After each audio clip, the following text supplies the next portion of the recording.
Stand for the pledge, please.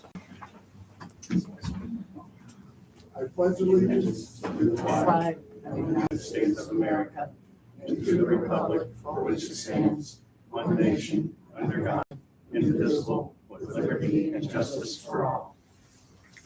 Be seated. Ms. Williams, would you call the roll, please? Yes. Mr. Burns. Here. Mr. Walters. Here. Ms. Bolton. Here. Ms. Meister. And Mr. Williams. Here. Motion passes 4-0. And before we go any further, I'd like to make an announcement that Ms. Meister is ill tonight. So we need a motion to excuse her absence for tonight. I'll make that motion. So it was, motion was by Mrs. Bolton and second by Mr. Williams. Is there any further discussion? Would you call the roll, please? Is that a technical thing or is that a cell phone thing? I think it's a technical thing. Yeah, it's coming through the mic up there. It's vibrating It's vibrating. a little bit, yeah.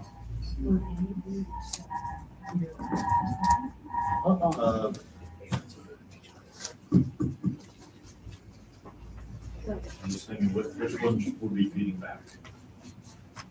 I don't know. Is there any There's a speaker on microphone the up on the computer? stand. The speakers are actually attached to that balloon. It's all through Bluetooth. Do you have anything on your, sometimes at work, the laptops will mess up the audio in meetings. Let me see if I turn my phone off. That makes any difference. I'll give you a picture there first. Then I'll turn it on.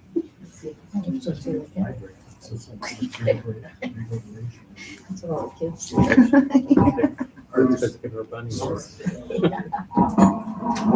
What is the function of that thing? Because it is speaking. What they do.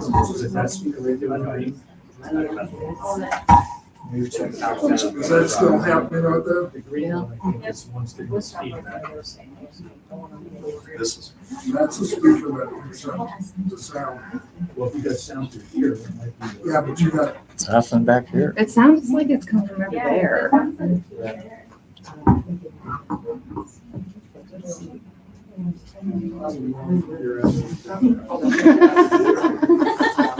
Why don't we try this part without the microphones on for a moment? all right.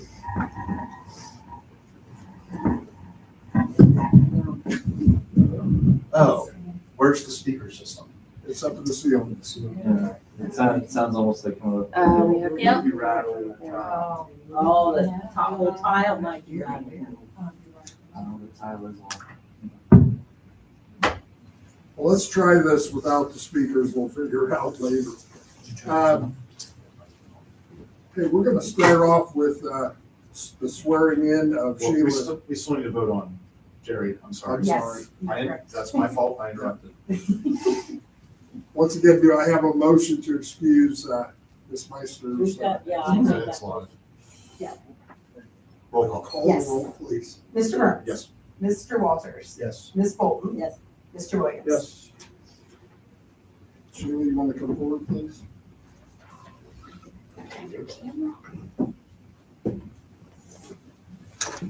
Shoot.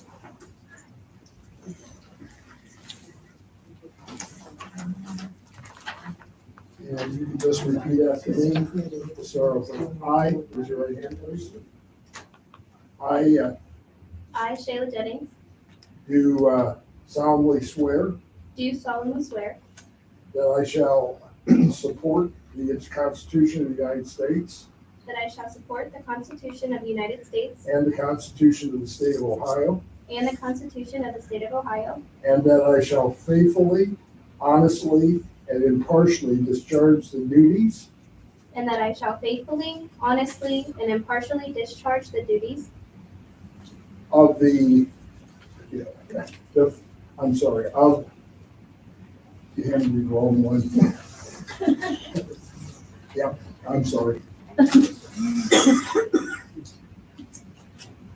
The duties of the member of the Cleves Village Council a member of the Cleves Village Council for the Village of Cleves, Ohio, for the Village of Cleves, Ohio, for the term ending December 31st, 2025, for the term ending December 31st, 2025, to which I have been appointed. to which I have been appointed. Congratulations.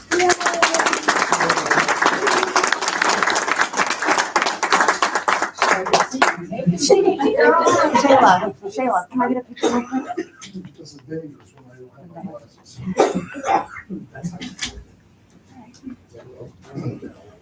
You need to buy a spare pair and keep them right Yeah. up there. Yeah, right now. Glasses. I just don't normally wear that now. This is okay.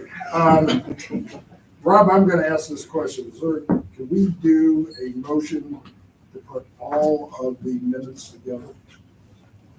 In other words, can we just do a consent? Do we have to do each one of these separately? Only if they're totally separate. They're all minutes on different meetings. I'm just asking the question, can we make one motion? Catalog. Yeah. Yes. Catalog them. Yeah, so I'd like a motion that we take to approve the council minutes for March 13th, March 27th, the grant meeting on March 27th, the second public hearing of the CDBG held on April 4th, and a motion to approve the minutes for the April 6th special council meeting. Do I have a motion? I'll make a motion. Motion by Mr. Walters, I'll second. second by Mrs. Bolton. Any further discussion? And Sheila, you'll need to abstain on this one because you weren't here for this. Go and call the roll, please. Mr. Burns, Yes. Mr. Walters, Yes. Ms. Bolton, Yes. Mr. Williams. Yes. Motion passes 4-0. You Okay, should at this point- probably say, you need to probably let Shayla say Oh, I'm abstain. sorry. You're correct. Abstain. One abstention. We've had that point before, and we decided that it was not a required abstention even if you were completely ignorant of it. Yeah, she could have voted yay, I think. So I don't know when it would come up importantly, but we've had controversy on that. And if it's an issue, we should research it. All I right, so personally would abstain if I wasn't at the meeting and couldn't justify that they approved those minutes, but I get what you're saying. each of you have the bills that are in your packet, and hopefully you've had an opportunity to review those. If you need more time, just let me know. But if you're ready, I would entertain a motion to approve P ordinance 4-2024. I'll make that motion. Motion by Mrs. Bolton. Do I have a second? Ask a question real quick. Absolutely. What do we get roofed? I'm sorry, There's a roofing charge. I'm not sure. That's for waterworks. They're gonna move the roof on it. And our waterworks is. Thank you. Looking first, I'll second. Second by Mr. Burns. Any further discussion? Ms. Williams would call the roll, please. Mr. Burns. Yes. Mr. Walters, Yes. Ms. Bolton. Yes. Mr. Williams. Okay, so at this time, we do the public session. I'd like to read this, please. Should we get Shayla? I'm sorry. To pay the bills? I'm sorry, Linda. I'm trying to move on here. This is a long meeting. We have a new council member, but we're just not including her. This is not my.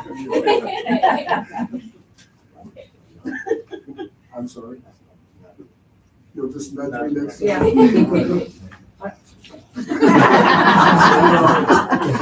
I've lost track.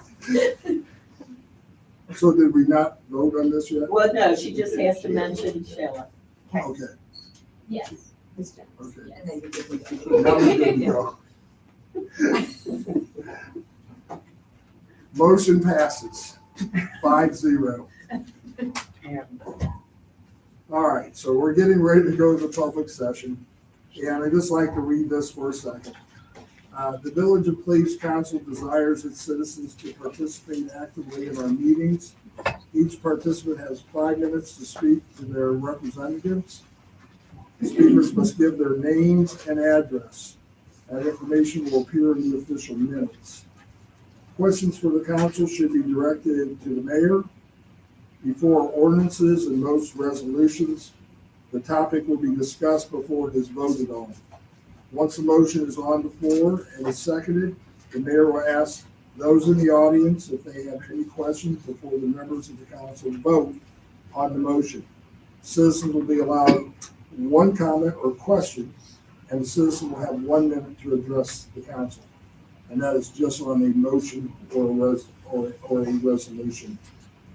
Those who have contacted the mayor or village administrator, right now we don't have a village administrator, will go first during the public session. We have none of those tonight. We ask our citizens to be respectful in their comments or questions, and the mayor will not allow disrespectful behavior to disrupt the proceedings. At this point, is there anybody who would like to speak before the council? We're supposed to speak, Kurt? Pardon me? Excuse me, I live at 222 Mount Nebo Road. And, Your name? Mark Jackson. I'm just here about a abandoned house that's been there I've lived there for 8 years, and something's been supposed to be done about it, and nothing has been done about it. And like I said, I've caught kids in there trying to catch the blinds on fire, and I'm just tired of seeing it. Is there something that we can do about that house?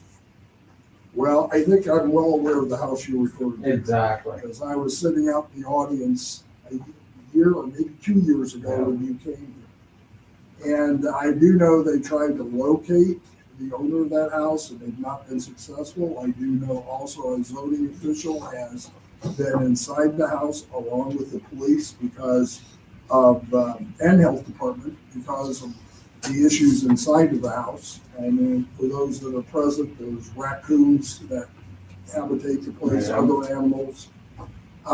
So it is definitely on the radar of the village. Can I give you a timeline on that tonight? The answer is no. But yes, we are looking into that, and we have the ability to acquire that property, but that's going to take some doing. I don't know if our law director wanted to comment about that process. Yeah. I live at 222 Mount Nebo Road. I think it is 229. I believe it's a 4-family. Like the floors are collapsing. Like it shouldn't even be standing. The chimney's leaned over towards my house, and I've remodeled my whole house. My house was a foreclosure, and the chimney, there's like 2 bricks holding the chimney up. It's just a headache to worry about when the chimney is going to fall over on my house, or when one of the kids or whatever are going to catch the house on fire. I mean, yeah, I'm just tired of dealing with this headache. We'll try to figure out if they didn't have any luck finding the owner. That was last year. Okay. And while this is the first time we've been here this year, there's no question they've not been able to find. And I know there was recent conversation about that, but there's other avenues I think we can. I want to thank you for coming in, first of all, because I know this has been a problem for you. Absolutely. And, Thank you. So what I'll do is I will talk to our zoning official tomorrow, and then Mr. Merkel will start that research process, and I will visit you at the house and give you an update within the next week. I know the owner of the place. His name is Keith McCracken. So that's somewhere to start. Well, I know he has family in Harrison, Ohio. He has family in Indiana, and he moves multiple locations. So I have done some research on this, and so I am aware, and I actually get updates on it. I'll explain that to you later, but he's not an easy guy to track down. No. I know that he's paying people to cut the grass, so he doesn't have to deal with me when he's there. So That's all I got to say. I'll I'm stop over sorry. within the next week and ask. Mr. Walters, So in the interim, because this house is deemed uninhabitable, is that a true statement? I believe that is a true statement. Okay, so because of our zoning ordinance, we have the right then to board that house up. It has been boarded up previously, and I think some of it's still remaining, so yes. Do you know if the fact that it's got boarded up? It's got a couple boards over, only the windows on the sides. It's not on like the front and all that. Like, you could still get in the doors if you wanted to. Like, it was bad enough to where I went in and screwed the door shut because of the kids. Like, it was, when I seen blinds on fire, like, I got a water hose out and sprayed the blinds off. Like, it's something that, it's definitely, after I did all the work in my house, it's a hazard. It's literally 12 feet away from my house, so. If there's structural integrity problems, we might have more. Well, I suggest looking at the chimney and everything else, like around there. Like, it is definitely a hazard. It's definitely a hazard. So that, like I said, that's all I got to say. Sorry to. No, you don't have to apologize. All right. I'll be back over, within the next week, I'll be over to visit you. All right, thank you. You're welcome. Is there anyone else that would like to speak tonight? Can I ask a question on that subject? Go right ahead. If we're having trouble locating the owner, is he up to date on his taxes? Yes, That was my next question. It's a way to acquire that's been property. one of the problems that the village has had dealing with that individual. He has paid his taxes. Can't you cite him for an abandonment property, you know? Well, you have to locate and decide. Oh, I think that's part of the problem. or you can't go through the court with the taxes? You can't go through the court with the, you know, where he pays the property tax? He's already Yeah. paid his property tax. I mean, the downtown office with the property tax, isn't there something that can come back on that if the property isn't maintained? I believe, I mean, if he pays his property taxes, he may not have an address or could have a PO box in terms of where that gets sent. Because Right, depending on the mortgage, if there's no, mortgage insurance and he doesn't have to escrow, then he could just pay his taxes in person. So that would be difficult to know if that was the case. I was gonna look it up. so I also believe that the Cleves has the right to put into the paper a public notice, irrespective of the fact that the owner cannot be located. The village will do its due diligence and can do its due diligence by putting a public notice into the papers. And that is sufficient. yeah. There's just parameters on how long it's gonna run and that kind of stuff. It's Irrespective. geographical area. Right. Any other questions? Thank you. Anybody else want to speak tonight? Yeah, I do. I'm Kirk Oakes and I live up on Jordan Road, 8784, and I see you at the meeting last time. Where's our water stand? Well, it's on the agenda to be dealt with tonight, so you're gonna have to stick around and see what we do. Do that. Okay. Any other questions? All right, this time I'd like to call forward the members of the zoning appeals board, please, come forward. I do have to vote on this time. I have my glasses, but I have before.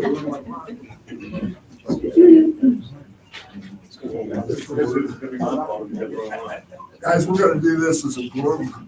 So, if you would, maybe, I think they're gonna take a picture back this way, so if you wouldn't mind, can you come around this way a little bit? So, just so the audience realizes, we've not had a zoning appeals board in the village of Cleves for over at least 3 years, probably longer. And so we needed to get residents, and we have 5 residents. One of them could not be here tonight. She's had a back injury, so we will swear her in separately. So what I'm going to do is I'm gonna read the I, and we'll start with your name, your name, your name, and your name, okay? And then we'll go through the rest, and then you can follow me as I read through it with my glasses on. You got the right paper this time? I have the right one. Yeah. So you raise your right hand, please. I Judy Russell, Ted Babel, Sylvia Stradari, Don Richardson, do hereby solemnly swear do do hereby solemnly swear that I shall support that I shall support the Constitution of the United States the Constitution of the United and the States Constitution of the State of Ohio, and the Constitution of the State of Ohio. and that I shall faithfully, I shall faithfully, honestly, honestly, and impartially and impartially discharge the duties discharge the duties of the Zoning Appeals Board of the Zoning Appeals Board during the term of my office during the term of my office for the Village of for Cleves. the Village of Cleves. Thank you very much. He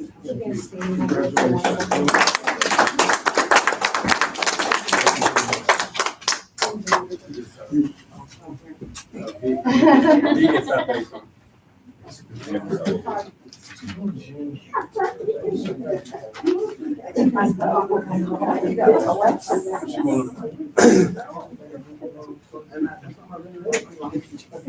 I used to be the tallest in the picture. Thank you.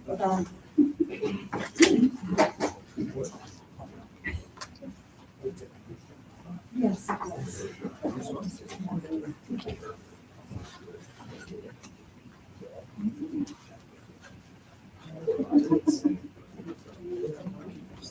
Okay, at this point, I'd like to have our zoning committee chairperson, Gary Walters, say a few words, and introduce Chris Schneider. So Gary, if you take over here, please. Thank you. A few weeks back, I met with Mr. Schneider, who is the, I'm gonna forego what the title is. That's okay. I apologize. Hamilton County Planning and Zoning. For the purposes of looking at a more comprehensive zoning ordinances. And what I mean by that is that Cleves has its own ordinances and so forth, but we want to incorporate Hamilton counties as well. And they worked with North Bend, I believe, is that correct?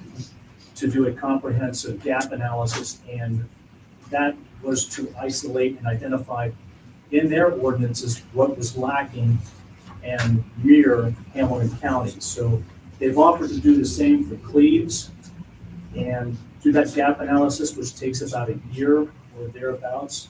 It's pretty comprehensive. They take a look at ours, they take a look at theirs, and they merge them into a more comprehensive zoning ordinance.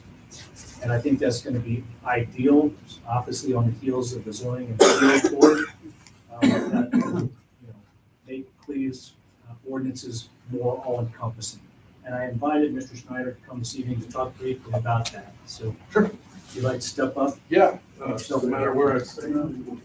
Usually, Yeah, I'll stand up, no problem. So, Again, thank you for coming, I appreciate it. yeah, Chris Schneider, I'm Planning Services Administrator with Hamilton County Planning and Development. And so, a couple years ago, the Hamilton County Regional Planning Commission been hearing from a lot of communities that their zoning codes were really old. In the 1960s, even the 1970s, right? That still had issues that aren't relevant today. They're still regulating things that don't exist. And more importantly, they're not regulating things that exist today. So like Airbnb type rentals or food trucks and some more modern type activities that are occurring that just are silent in the current. So the Regional Planning Commission hired a consultant to create what we call the Model Zoning Code. It's essentially just a model zoning code that can be implemented by various communities who are interested in incorporating that. And so we've been working over the last, 6-8 months with North Bend and Fairfax, kind of the guinea pigs, if you will, of this process in their communities. And that process has looked like meeting with them multiple times in that process, looking at their current code, identifying what's missing, what really needs to be in a code of today's standard, and then merging the two together. What the result isn't a Hamilton County code that Cleves has, it's a Cleves zoning code. That's what would be happening. It'll be the North Bend zoning code that they get. And so we're happy to help North Bend, Fairfax, and as we kind of roll through this process, other communities in Hamilton County that are interested in this process. And so this new model code it's very user-friendly, has lots of images, lots of graphics. Older codes are really word heavy. So you're trying to understand what's the height of a building when it says it's all written out in a paragraph form, when it's much easier if there's just a picture of a building that shows most people are visual learning type people. So using lots of images and graphs, lots of charts, condensing things. But ultimately it would be the village's zoning code when it's finalized. It's not Hamilton County code, it's something that Village, North Bend, Fairfax, when they're ready to finalize that building for them. So we're in the process right now of wrapping up North Bend and Fairfax, probably a couple months away from that. And then when that will wrap up those two communities, we would have the capacity as our staff to begin exploring other communities who are interested in this process. And so Mr. Walters asked, and Mayor Burkle's asked me to attend tonight, just to give a brief overview of that and help answer any questions that council might have. Yes. You still have the autonomy to alter down the road. Correct. It's our code, so Correct. we can make addendums or changes. to it, Correct. Absolutely. And it would still be, managed by the village. In North Bend's case, they actually contract with Hamilton County to do their zoning, but their council are the ones who make the final decisions on any changes to their code. Is there a cost involved? No cost. So that's a positive. It's just a service that the regional planning commission and the planning partnership are providing to communities who need it. That's kind of the part of being no cost is, we were able to do only 2 at a time, and it's just going to take time to get through all of them. So, but yes. How long does this process take usually? Well, North Bend and Fairfax are the first 2 that we were doing, and we're wrapping up, and we probably began August of last year.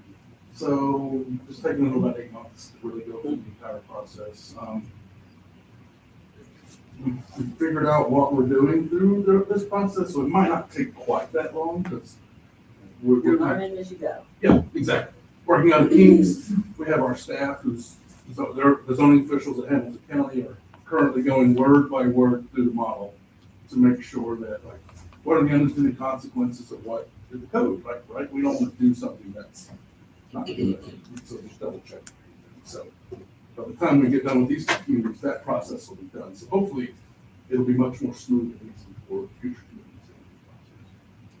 communities. If you identify what we don't have in this gap analysis, what I call a gap analysis, say, for example, the Airbnb, do we need an ordinance then to incorporate that? Or if they locate 30, 40, even 50 or more, can it all be done under one ordinance to make it one comprehensive for Cleves? Or they all have to be introduced individually?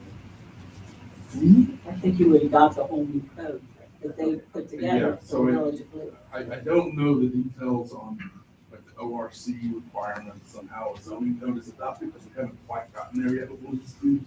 But there's going to be a process of eventually, hopefully, North Bend and Fairfax saying, their council saying, the current code is no longer in, the new code is in, there's an approval and adoption. I don't know what that process looks like, but it's something along those lines. You have a question? As far as our zoning map, would you say have anything to do with the zoning map at all? Or was that something Cleve's gonna have to do as far as correcting the zoning map? We could talk about updates to the zoning map. Typically, with this process, we're trying not to do map amendments related to the zoning. We would have to match up the current zones with the model code and do an analysis of that. And if, we determine there's discrepancies there, then that's a conversation to have on how to deal with that. Any other questions? Can you give an example of something they dropped or added? And your early adopters, what didn't you plan for that they thought was interesting or they weren't interested in? I don't know if there was anything that we hadn't already considered that when we presented it to them, but food truck regulations are a popular item to have, specifically around the time and the location. where they're, how long they can be there. And second, like accessory dwelling units, like having a second smaller house above the garage in the backyard kind of thing, and allowing that or not allowing that. It's really up to the community to decide if that's what they want or don't want. We're just here to provide you with some guidance on that language and what it could look like, and then ultimately we'll be able to decide, yeah, we want that or we don't want that. But it needs to be regulated in some way. And then North Bend has a unique riverfront zone that nobody else has, and so that's kind of a little wrinkle in North Bend model code, is that they're going to end up having this unique riverfront park zone in their code that is really going to be just specific to that. Any other questions? Thank you very much, Chris. Yeah, thank you, and I'm happy to answer your questions later. I'm sure we'll be speaking. Thank you. Thank you. Okay, next on the agenda, Kevin, you want to give us maybe an overview of the public hearings?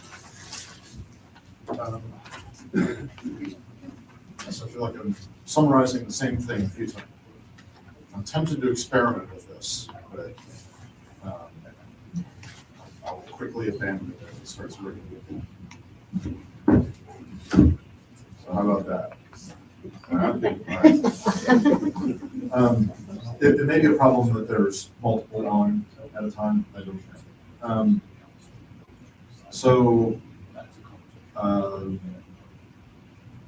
Different points in the previous meeting and several public meetings since, we've discussed the CDBG grant opportunity that is a federal program that runs through Hamilton County as kind of a conduit for distributing the funds.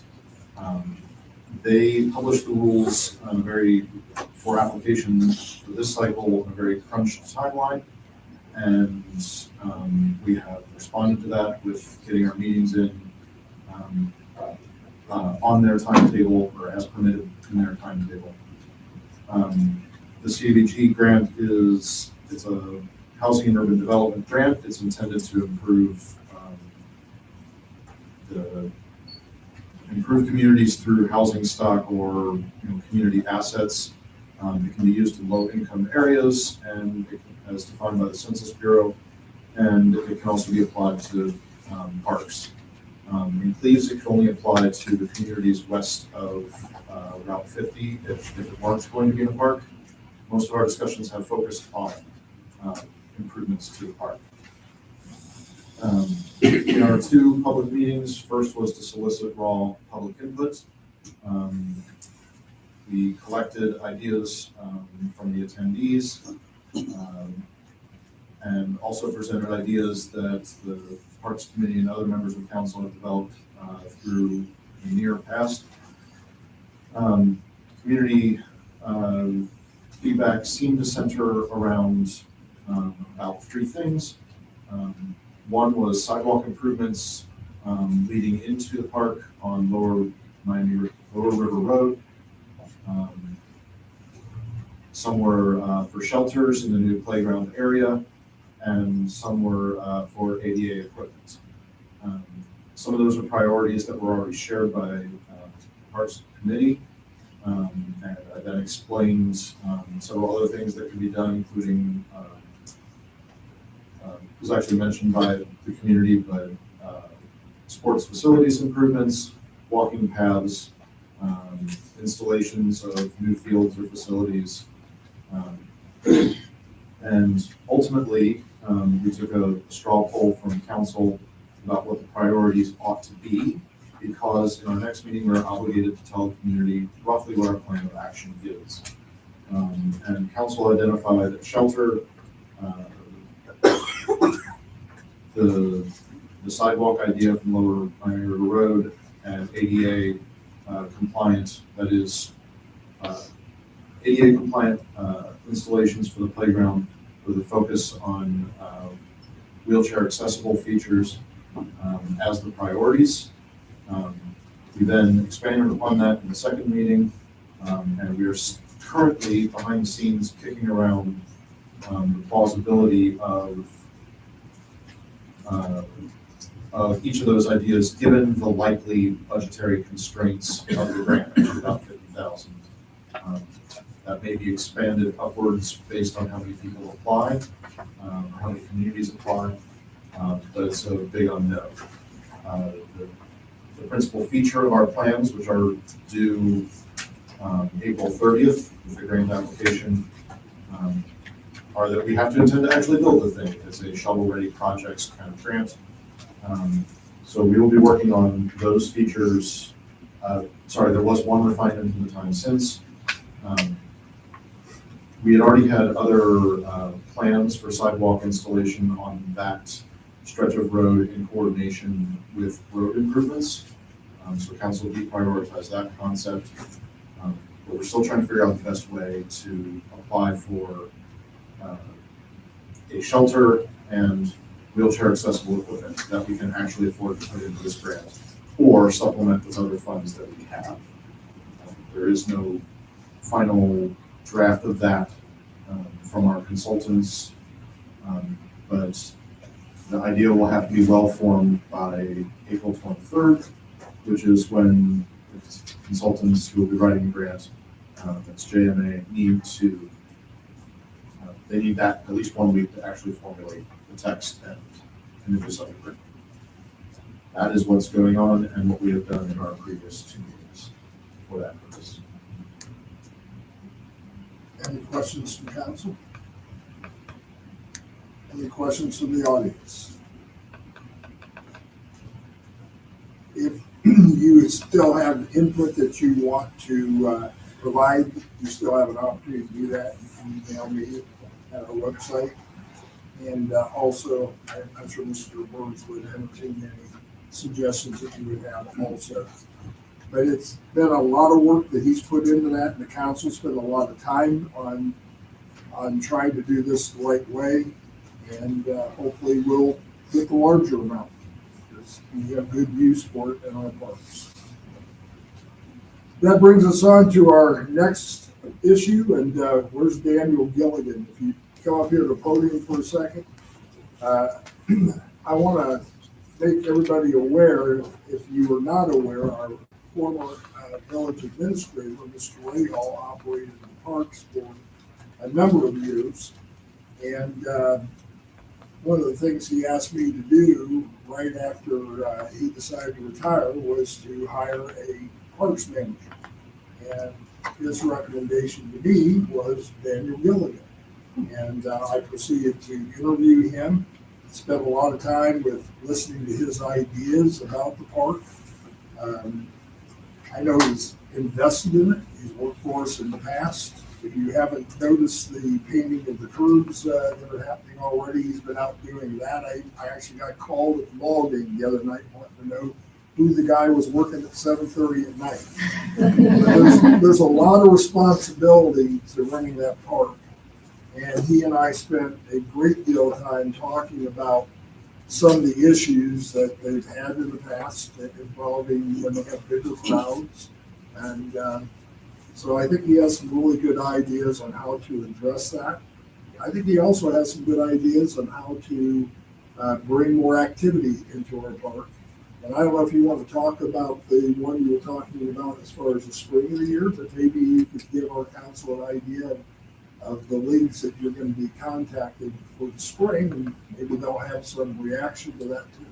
So what I've been looking into, and I've asked in the past, is about getting lacrosse, which has become bigger and bigger over the last few years, into the park in the spring, which would be nice. And then we have a spring sport other than baseball that only uses the fields to practice, that we don't charge at all. So that'd be nice. And also looking at the spring soccer leagues to try to get them down there. Doesn't matter how many years, it's just as long as someone's down there, that'd be a lot better than just sitting with nothing in it when it's not playing. I've also asked him to help out as far as cutting the grass and maintaining the fields out there. And he'll be responsible, if you allow him to be responsible for this, he'll be locking up the parks at night. And we've also addressed the way of making sure that we have the passes accounted for appropriately and how we're going to turn the money in. Those are going to be a double check system. In the past, Daniel would turn in for a receipt to Mr. Rahal, but on the other side of it, he didn't get to see the receipt coming back. That should be happening. I discussed that with Mrs. Bolton. And so this year, our clerk, Penny Williams, will be the person who sort of double check along the revenue side of this. And Ms. Ozer and I talked, and she's got her all set up to make the deposits directly into the bank, so we're not sitting down here in a locker. So I think he also has some pretty good ideas about food trucks. We heard about that in the zoning side of this tonight, and other activities that he would like to see. And he is going to be attending the parks meeting, so those ideas can be presented there too. Do you have any other comments you want to say before I turn it over to council to ask you questions? I just look forward to working with this council and parks committee to make our park better for our citizens. Anybody from council want to address any question or concern they would like to ask them? I have questions. Sure. You and I talked about if he's going to be actually counting money, we're going to get him bonded, correct? Okay. Since we're creating a position basically that does not currently exist, we should probably do that by resolution or ordinance officially. Isn't that what the job description was that Mike handed me, was the park manager?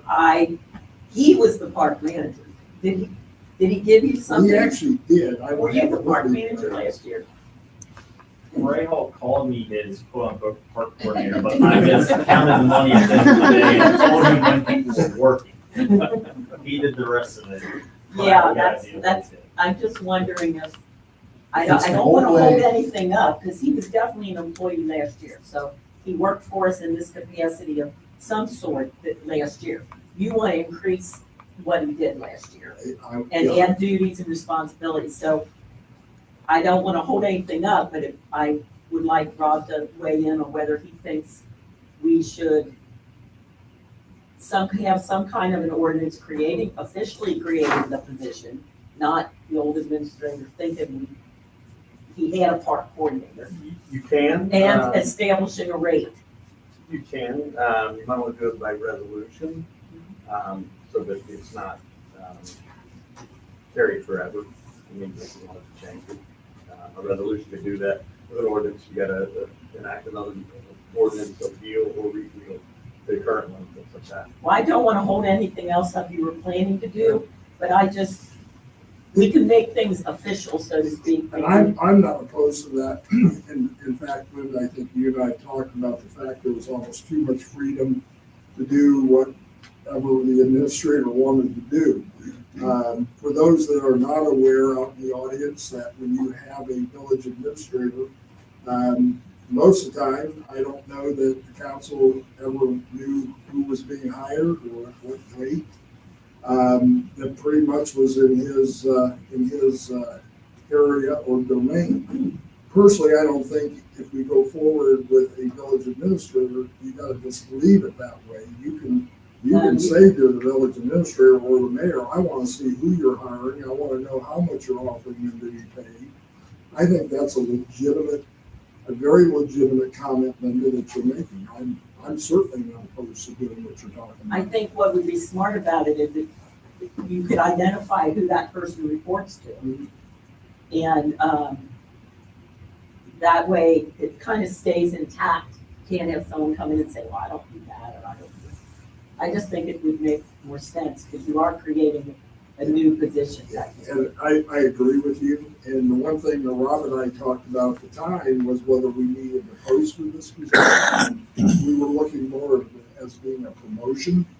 But I'm not opposed to you guys hammering out a job description and voting on it and making it just the way you want it. I think that's a good way of approaching it. I know there's an increase in salary involved here, and I don't really want to hold that up. So I don't know what's best to do in the meantime. Well, why don't we ask Daniel? Daniel, you got to give us a little time to work on this and come up with a job description and a resolution. I mean, it won't be till next month, but I mean, could we make that a retroactive? I would imagine you could make it retroactive. So it would be just waiting until we got this finalized as a council. And then once they have it finalized, they would vote on that at that point in time. I don't hear any objections from anybody on council about you being the person. So are you going to wait that long? Well, you would get your pay. What would be retroactive would be the difference between the new pay and what you've received since X amount of days. Your title would change, and retroactively, you would get paid just the difference between the new salary and what you're working at now. And that's what you guys want to do, as a safety net, that's fine, doesn't matter to me. Yeah, I think it's probably a good move for the village to go that route. And then as they proceed down the road, if they decide to have another village manager, that's already in place and the council's already approved. So can we table this till? I mean, I'm in favor. I just would like to see a resolution drawn up with clear duties, especially duties that require him to be bonded, like the money issue. And you said something, you were adding other things. Yeah, he's gonna be locking up the park. Hiring, you Yeah, want he's him to be gonna, able to hire his I want him workers. involved because quite frankly, he'll be making a recommendation. I mean, I think when we were talking about it, he was sort of surprised that I was going to have him involved in the interview process. And because that had not been allowed before. But I think when we're hiring people, it's best that they're invested in pleasing the person who hired them. And so based on the conversations he and I had, he had pretty good workers. It wasn't a question of that. But there was things that he would like to have seen that maybe wasn't some of the expectations that he would like to have seen. So I think we can work out all those details. And Kevin, you had sort of like you wanted to ask a question. I'm trying to get it on your cues here now. Well, I frequently have the furrowed brow, I admit. So question one, I think we just alluded to it, but what are we actually voting on? We're not voting on creating a anything full-time, right now. okay, next month, are we voting on creating a full-time position? Because It's not full-time. Okay. It would be a seasonal position. Part-time And seasonal we'd like to cap it, Linda and I talked about this, cap it under 32 hours a week, so we're gonna have to manage some of that time. Can we discuss this at the next finance meeting? Sure maybe? can. I was about to say that would be appropriate. That And- makes sense to Okay, me. but part-time and seasonal does more closely reflect the old job description. If the idea was that this was basically an FTE, then we'd really be doing something different. And the old one would not apply if that's what had been discussed in whatever circles. So that is the information that I wanted to add. But I think that's it. Thank you. So we go ahead and table it, and we go back to finance and that.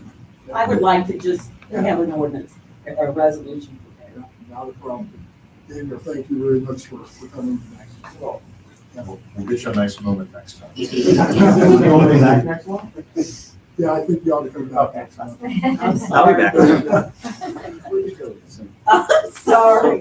That's fine. He is such a nice guy, though. I don't think he'll get me. If he does, I don't care. Next, I like, Linda is our finance committee chairperson. Everybody should have gotten an email from John Knuff, who's on vacation out in Connecticut right now with family. He did not like at least his guys did not like the John Deere mower. Felt like he was gonna maybe slip, didn't feel comfortable about the stability of it. And so instead of that one, he wants to go, there's a new copy in your packet. So Linda, I don't know if you want to discuss this or how you want to proceed with it, but I'm going to turn it over to you. Well, I was looking for that information and struggled to find it. I don't know. Okay. That's it. This one's Zimmer, I believe. Was it the same one we were talking about in finance? 'Cause Yeah, I got yeah, there was confused. one that was $2,000, I think, more. Yeah, this was 12,000 something. Yeah, that was the John Deere. This one's 14. He does not want the John Deere. It's a, can I have that? Thank you.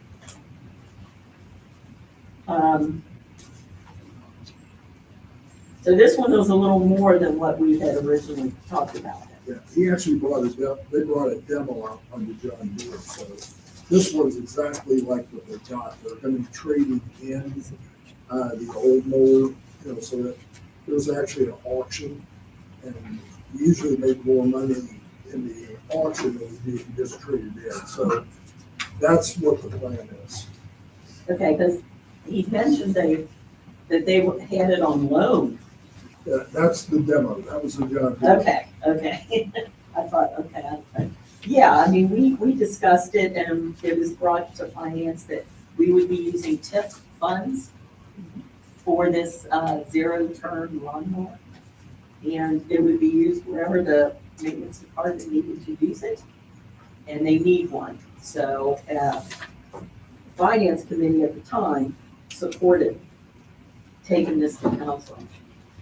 So I don't know if anybody has any specific questions. The trade-in value for the old one, is that reflected in the deduction and cost of the new one? I don't know. Yeah, because they're gonna go to an auction, so whatever we get will go back into our funds, So there's no trade-in to like Zimmer. I forget exactly what side that you guys use, it's over to Hamilton County, I believe. Yeah, it's a lot of the municipalities, townships, they use the Hamilton County auction site. And everything I've heard about it is far beyond what you would normally get in a trade-in. Yeah. So they sell it for 500, that 500 Comes back. Comes back.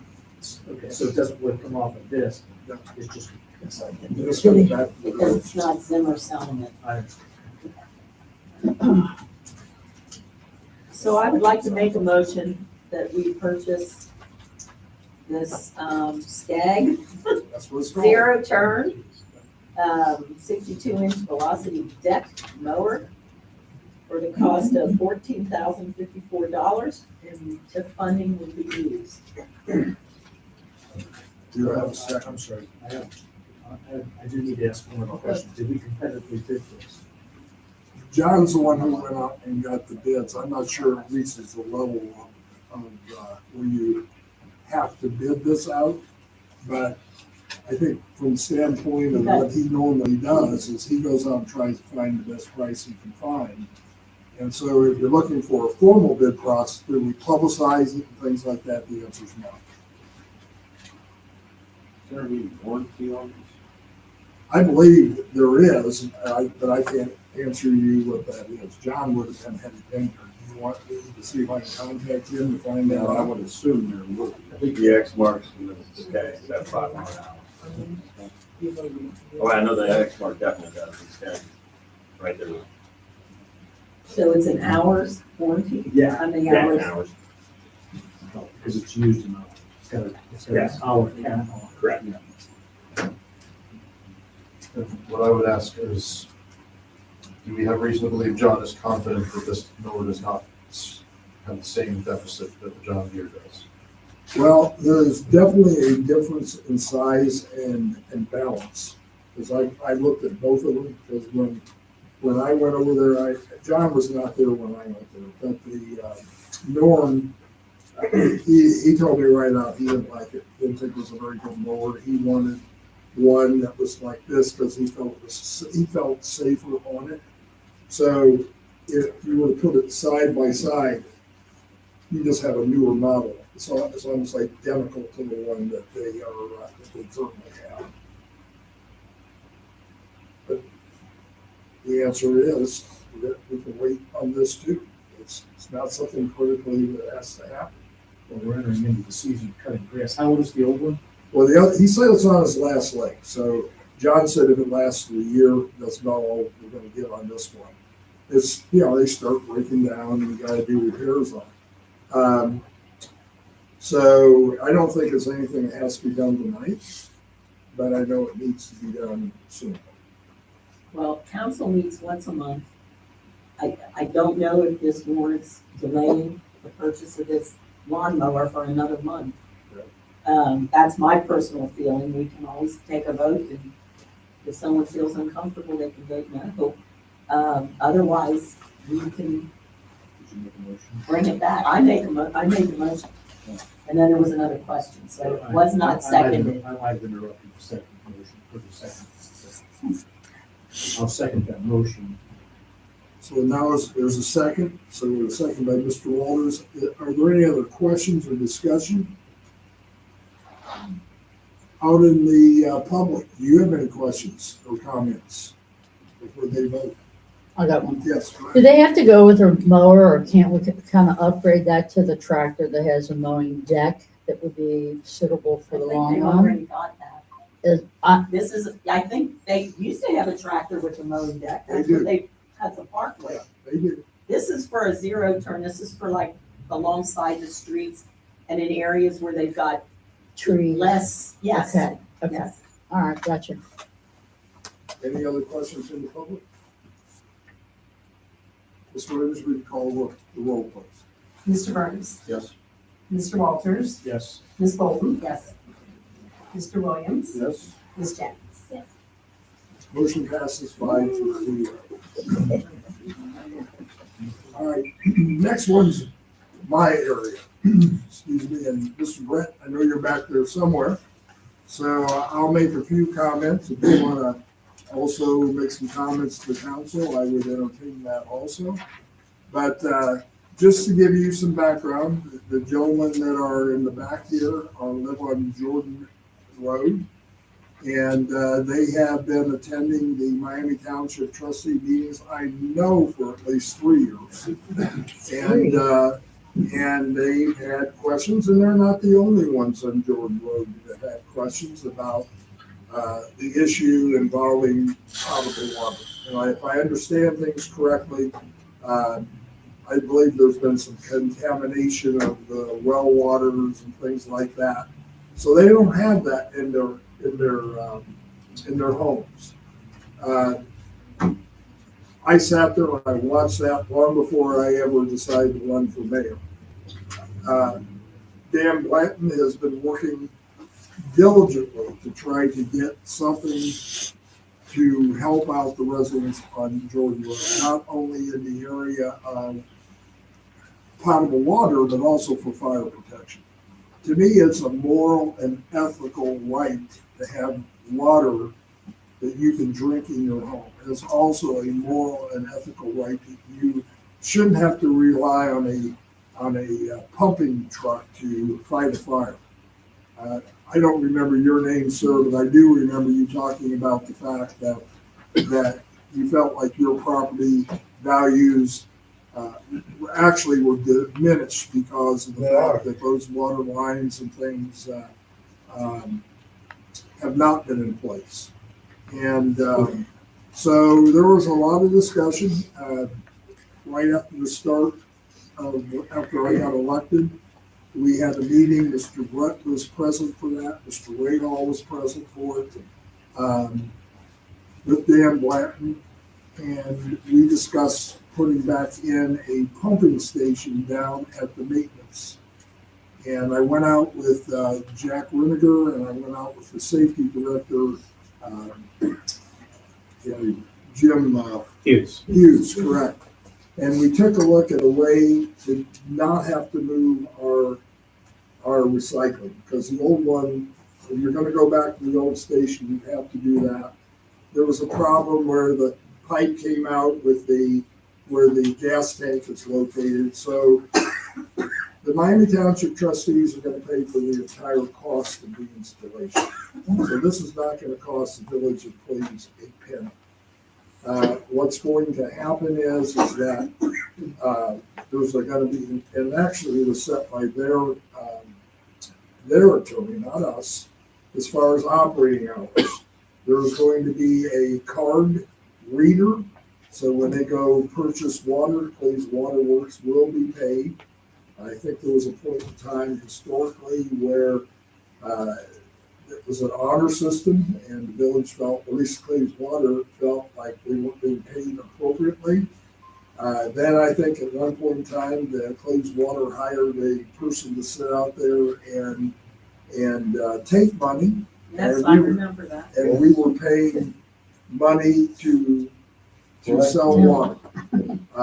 This one eliminates that entirely. You have a card reader. It'll be open in non-business hours. So our maintenance department is not going to be inconvenienced in any way. So it's going to be on the weekends, and it's going to be in the evening after our maintenance department leaves. We have security cameras in the area. It's well lit. And so the attorneys have been working on this. And Mr. Brett, if you have anything else you might want to add, I entertain that. For those who don't know, he's the Miami Township Administrator. Thank you for coming tonight. Good evening, and thank you for having me. Good to be back. I can't tell you guys how much I miss working with everyone here at Cleves. It was a great 4 years while I was here, 4.5, whatever it was. So, first, I'd like to thank Cleves and Mayor Burkholz for entertaining this idea. I think it's something that the folks, especially on Jordan Road, but there are some other folks in Miami Township that need access to be able to fill their water tanks. I share their pain because I don't have city water where I live. So I'm very familiar with what it takes to go find water and bring it home. So the system that we're proposing is not just a fly-by-night little system. It's a professional-made system marketed by Pentair. And so it'll have a card reader. It'll have a pump. It'll have riser with a drain. It'll have an air gap that'll meet the Ohio EPA requirements. So we think everything will be a good system for them to make sure we get clean water, no backflow from their tanks. And I really don't see any problem with it. We appreciate Mr. Merkel working with us. And I'd be glad to answer any questions you have. In terms of the lease here on the permitted use, it says Miami Township only and related uses and for no other use. Is this not for just Jordan? No, only? it would be for anybody in Miami Township that would need it. So it's not just regulated to Jordan? No. But as a Whitewater Township resident, I couldn't come and get a card and an access code to use the system. So that was one of the concerns that Mr. Rahal and I both shared.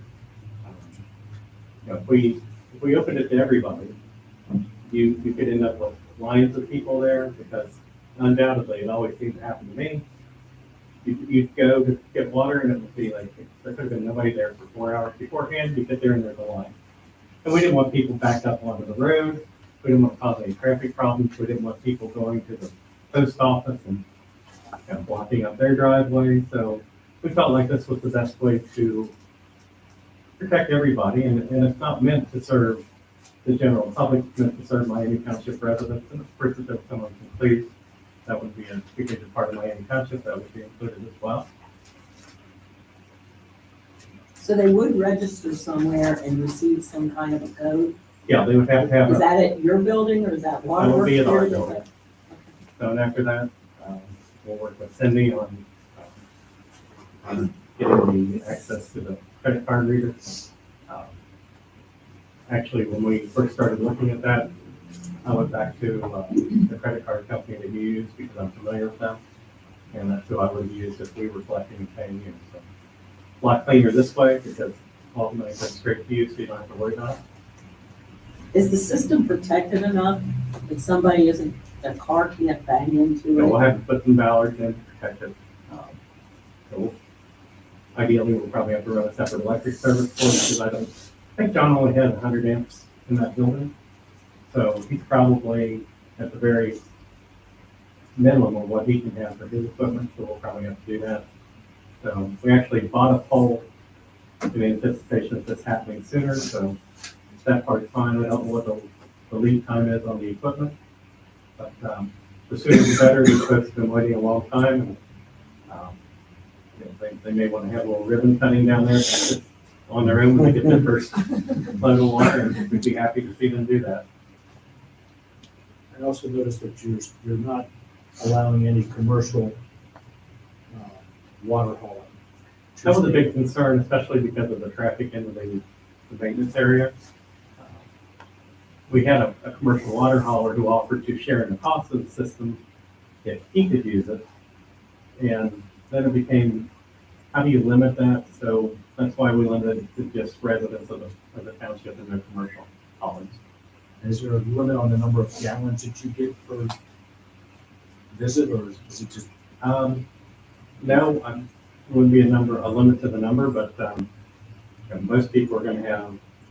I had a fairly big tank when I did my own, 750 gallons. About 1,000 gallons. Yeah, 1,000. So, but 750 or 1,000 trying to be the average. And you'll have a lot of people who have the little 250-gallon tanks and a small truck.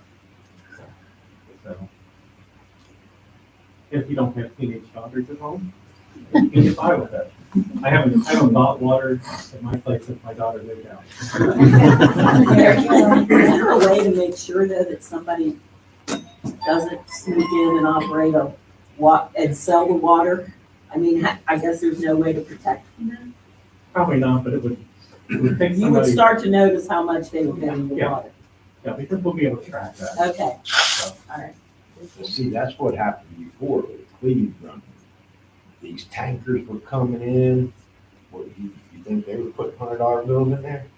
All water haulers, they weren't paying for that.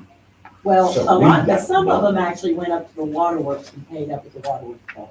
That's what some of them did. I know that. I can't say all of them did. But no, they weren't dropping $100 into a payment box. But they were going to the waterworks. I'm sure some of them didn't go either. I'm not saying that, but I know some did. The old system, as I recall it, was simply a stand tank and a valve and turned it on, and it was an honor system for how much they used. So this will actually be metered, and it'll be fair to the people who are buying it, to those who are getting paid for it. Yeah, no, they're not asking for a system that they can scam. They're just asking for access. Way to get water. Yeah. And you will be maintaining the maintenance for the system Correct. as well, not just the initial cost of putting it in. All the maintenance, and I expect there'll be there's always a little overflow of things, so there'll probably be some dressing up of the ground, so we'll work that out with John. I'm sure we can use the bobcat to have some gravel dropped off as needed. We don't intend to cause him any headaches. Has our solicitor looked at this? Oh, yeah. No issues. And this is for a 1-year lease, or has it been on perpetuity? It's $1 a year. I don't remember exactly how. Do you remember how long this goes? I think it was in there in a 30-year lease. So I'm guessing that once we get water on Jordan Road, and if we see things dwindle down, then we may usually want to change that. But for right now, it's there. A lot of these folks have houses that sit way back off the road, and if you don't have the ability and the plumbing license to run that line yourself, it can be expensive. So they need some time, even after we've already started talking with Derek and Mayor Merkholz about extending a line up Jordan Road to get them the fire protection. If Jerry was here, she'd tell you that these new firefighters are all spoiled. We did tanker operations forever when I was a volunteer. So, and we won't talk about how many years ago that was. Well, yeah, like to get to my house, I heat with wood. My house catches fire, it takes 6 trucks to get to the bottom of my driveway, and then probably 2 to get up there. We've all seen it recently on the news, just up the road in Springfield Township. House catches fire, no fire hydrants. They rely on tanker trucks to bring 750 gallons at a time, and they stand there and watch the house burn down and protect the woods.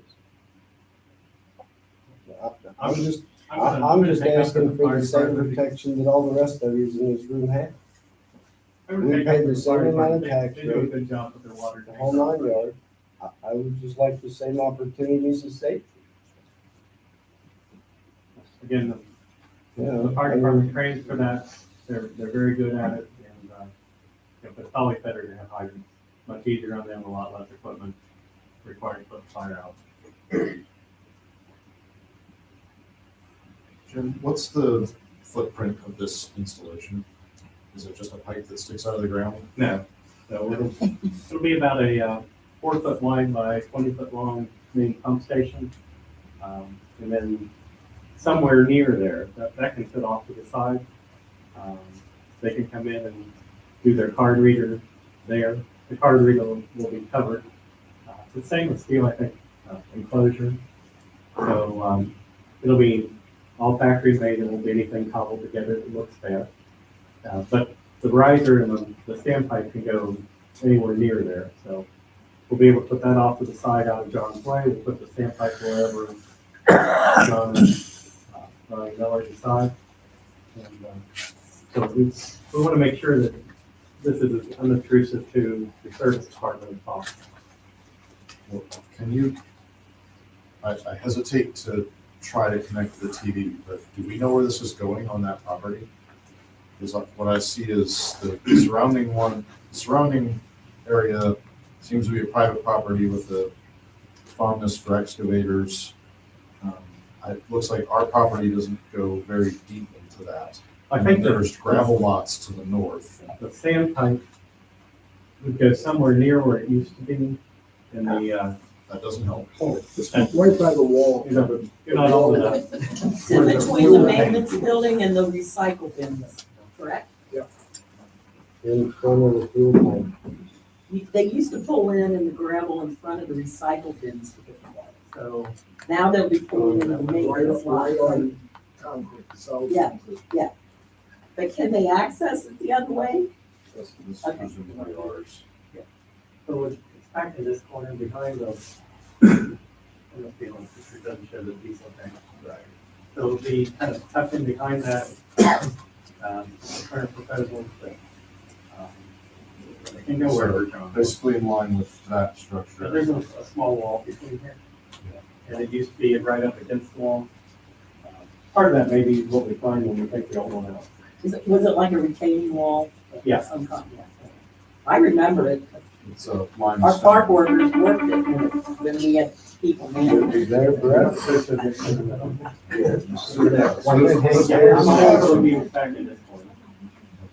And so none of this gravel stuff is a concern, and what we're talking about is somebody would pull into the driveway, pump, pump, pump.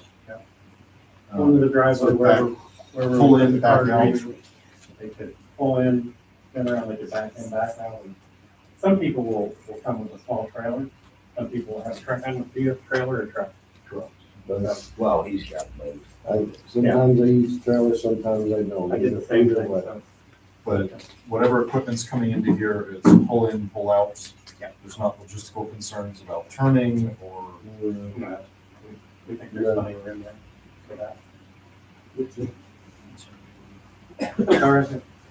Your timeline, doing this to they're able to start to. I don't have a lead time on the equipment, but if you approve this tonight, the township trustees have already approved it, so we will probably order the equipment tomorrow.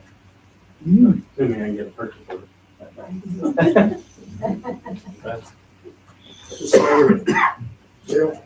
Mr. Brett, who's going to be the individual who's going to monitor the usage? It'll all be automatic.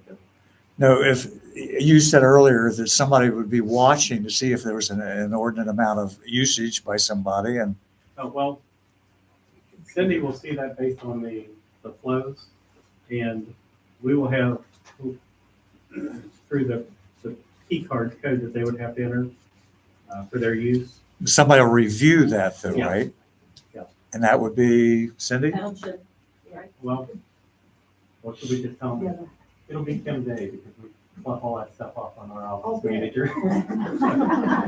So I'd love to sit here and tell you that it would be me and that I'd watch it, but it won't be, it'll be her.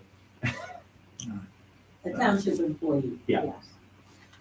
You have another question? I was just actually wanting to ask the question that is, as long as if this pumping station goes in, the water going up Jordan Road isn't going to get forgotten about, I hope. Because I would like to have city water hooked up to my house so I don't have to haul water. I can assure you it's not gonna be forgotten, but I want to remind you what I said at the other meeting at Miami Township.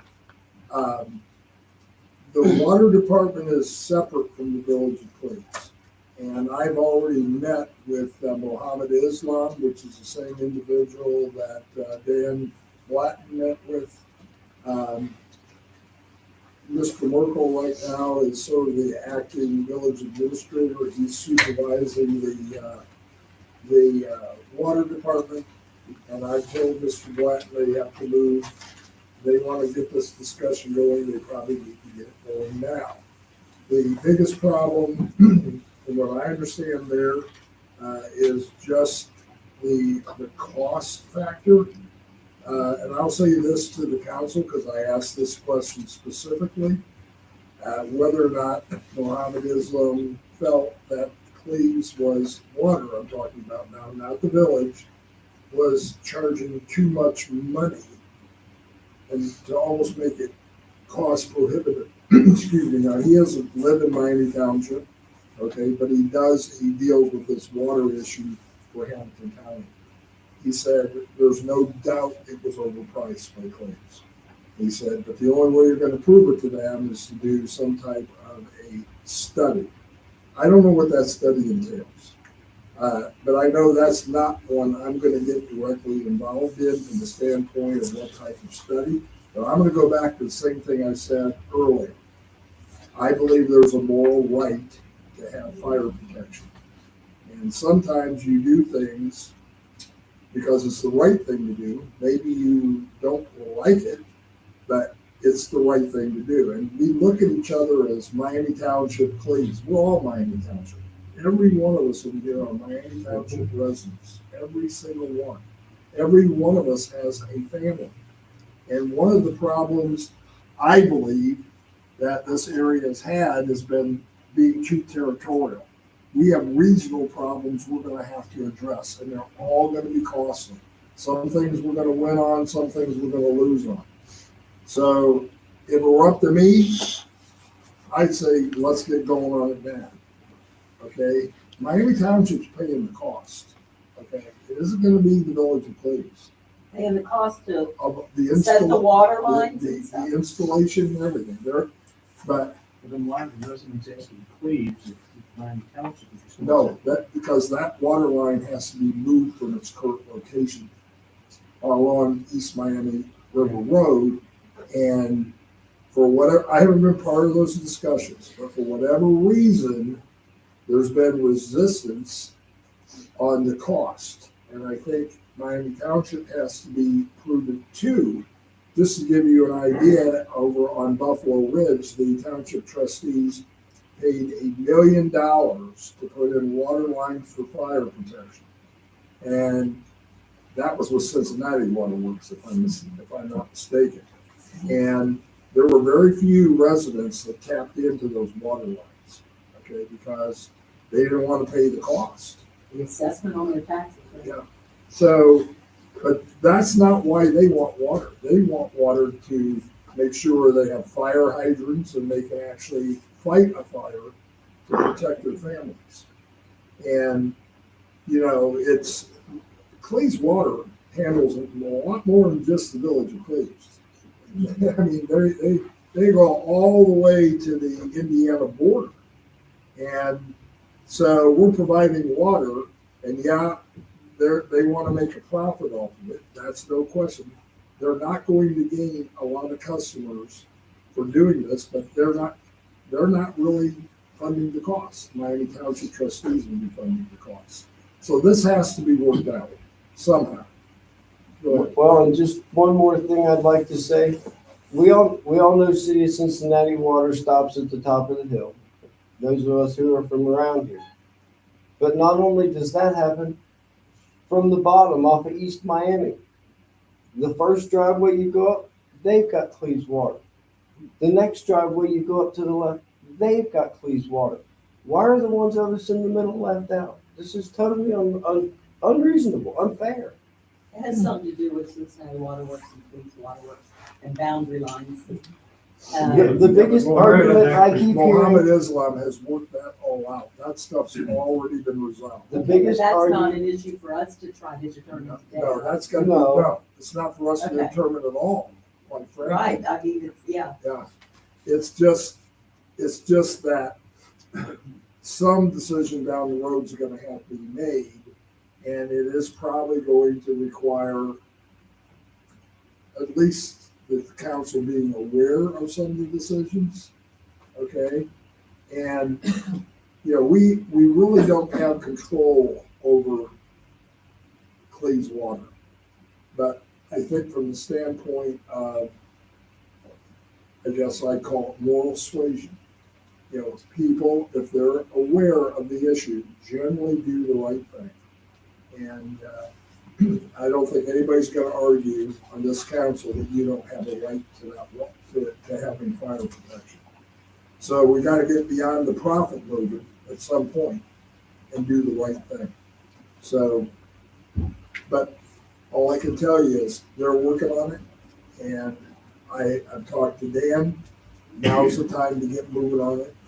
And even then, we know that we're not gonna gain water customers because of the expense of tapping in. We understand that. You'd be surprised how many people's gonna. Well, we might just be. You never know. I'm getting older. I'm tired of hauling water. Any other questions out in the Can we move audience? toward the lease? Yeah. Pardon? I'd like to make movement if there's no other questions. So you want to make a motion? No, I just want to get us moving in that direction, shall we? Yeah. We're ready. I mean, is there any further discussion on council? Is there an ordinance that pertains to this lease, Rob? There is not. So what do you need here from us? Well, if you approve that, we can create the resolution to put it into place if the lease is approved by council. Okay. So we're approving the lease, and at some point, are we going to be approving a resolution then as well? Yeah, just to keep the lease for the length of time. Okay, gotcha. It's just. I didn't see a resolution ordinance, so that's why I was there. Yeah, we were working on That's that fine. before I. That's fine. So do we need a motion then to? Approve is it a lease? Yeah, it's called a lease. I make a motion that we approve the lease. I'll We have a second. motion from Mr. Walters. Do we have a second? Second. Second by Mrs. Bolton. Any further discussion on council? Any further comments from our residents? I just want to say thank you. Thanks. Call the roll, Ms. Williams? Mr. Burns, Yes. Mr. Walters, Yes. Ms. Bolton, Yes. Mr. Williams. Yes. Ms. Jennings. Yes. Motion passes 5-0. Thank you. So going Thank forward, you. if I could just Yeah. say one other thing, this is a good example of what we hope to see in the township, the townships and villages working together. If you had a chance to talk with them about the project work then, has Miami University working on? No, I have not. So let me just briefly, if I can, I won't take up much of your time because I know it's anyway. So North Bend had a group of students from Miami University who helped them with the park plans for their riverfront park. They're back this year and they're working with North Bend, and they're also, part of that is working with Addison, Cleves, and Township. And the most interesting thing that happens with that, the professor is also on council in Oxford. And every time he comes down, he says, I can't believe this. We've got 3 villages in the township and everybody's here and everybody growing in the same direction. You guys have no idea how unusual that is. And I can tell you from a Miami Township standpoint, all 3 trustees think that's the way things should go. We want to work with our villages because the villages are part of the township. I'm very familiar with what goes on here and some of the council people from working with them. But my door is always open. My township wants to work with the villages. If there's anything we can do, anything you need, call me. I'm here for you. If I could just add one thing, this has been going on back in the winter when we first met. So there's actually an advisory group. They're taking a look at all the assets from Addison, okay, all the way over to the village of Cleves. And it falls right in line with some of the parks vision, Kevin, the meeting you and I have attended. And it's looking at how do you turn the area into a tourist area using our historical assets. And there's a lot of them out there. And that is also a focus that we're working on our website. So I haven't talked about it with council, but yep, we've been meeting, and yes, we're cooperating, and yes, we're getting along, and that's really the way it ought to be.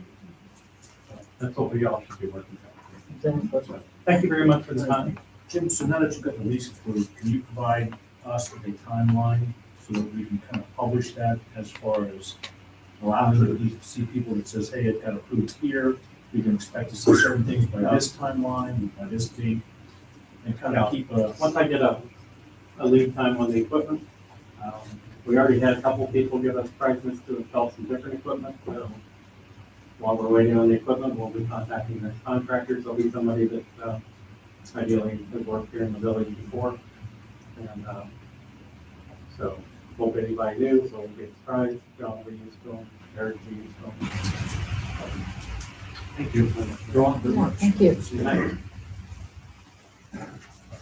All right, the next one, I gotta do a little bit of introduction to for the people in the audience and for council. I've asked Jeff McMullen from Choice One Engineering to come here to present tonight. And just to give you a little background, over the past 2 weeks, I've had over 8 hours of conversation with the Environmental Protection Agency. Jeff and I have talked on a number of occasions. You have in your packet tonight, so does the audience, they have the contract that we have with Choice One. I'd like to give you a little bit of background before he starts. You also have a timeline that's in your packet. And that timeline deals with when Cleves withdrew from the Hamilton County Stormwater District. I am no expert in this area, so I now have about 7 EPA numbers in my phone. And what I would tell you is that I think the EPA has been educated, and so have we. But when we withdrew back in, I think 2014. I think it actually happened over a couple years. I had a conversation. I actually emailed Michelle Flanagan, who is the director for Southwest Ohio, and I said, "Can I see the reports? Can I see them for what the Village of Cleves has filed?" And the answer was there haven't been any. If you take a look at 2021 on that timeline, that is where the EPA first started realizing we weren't part of the Hamilton County Stormwater District anymore. And there's quite a bit of things that we have to do to be in compliance. That 2021 was caused by a curious resident in Cleves, which I'll leave unnamed. And I spoke to her about that. She mentioned the person by name to me that started questioning what the Village of Cleves was doing and what it wasn't doing. So with that, in 2021, I believe it was, then we had this permit issue that we had to renew. And that's where Choice One comes in, is they are the ones who are managing our stormwater. Well, when I say managing, that's a loose term. They are our consultants on how to manage. So Jeff, if you would come forward, please.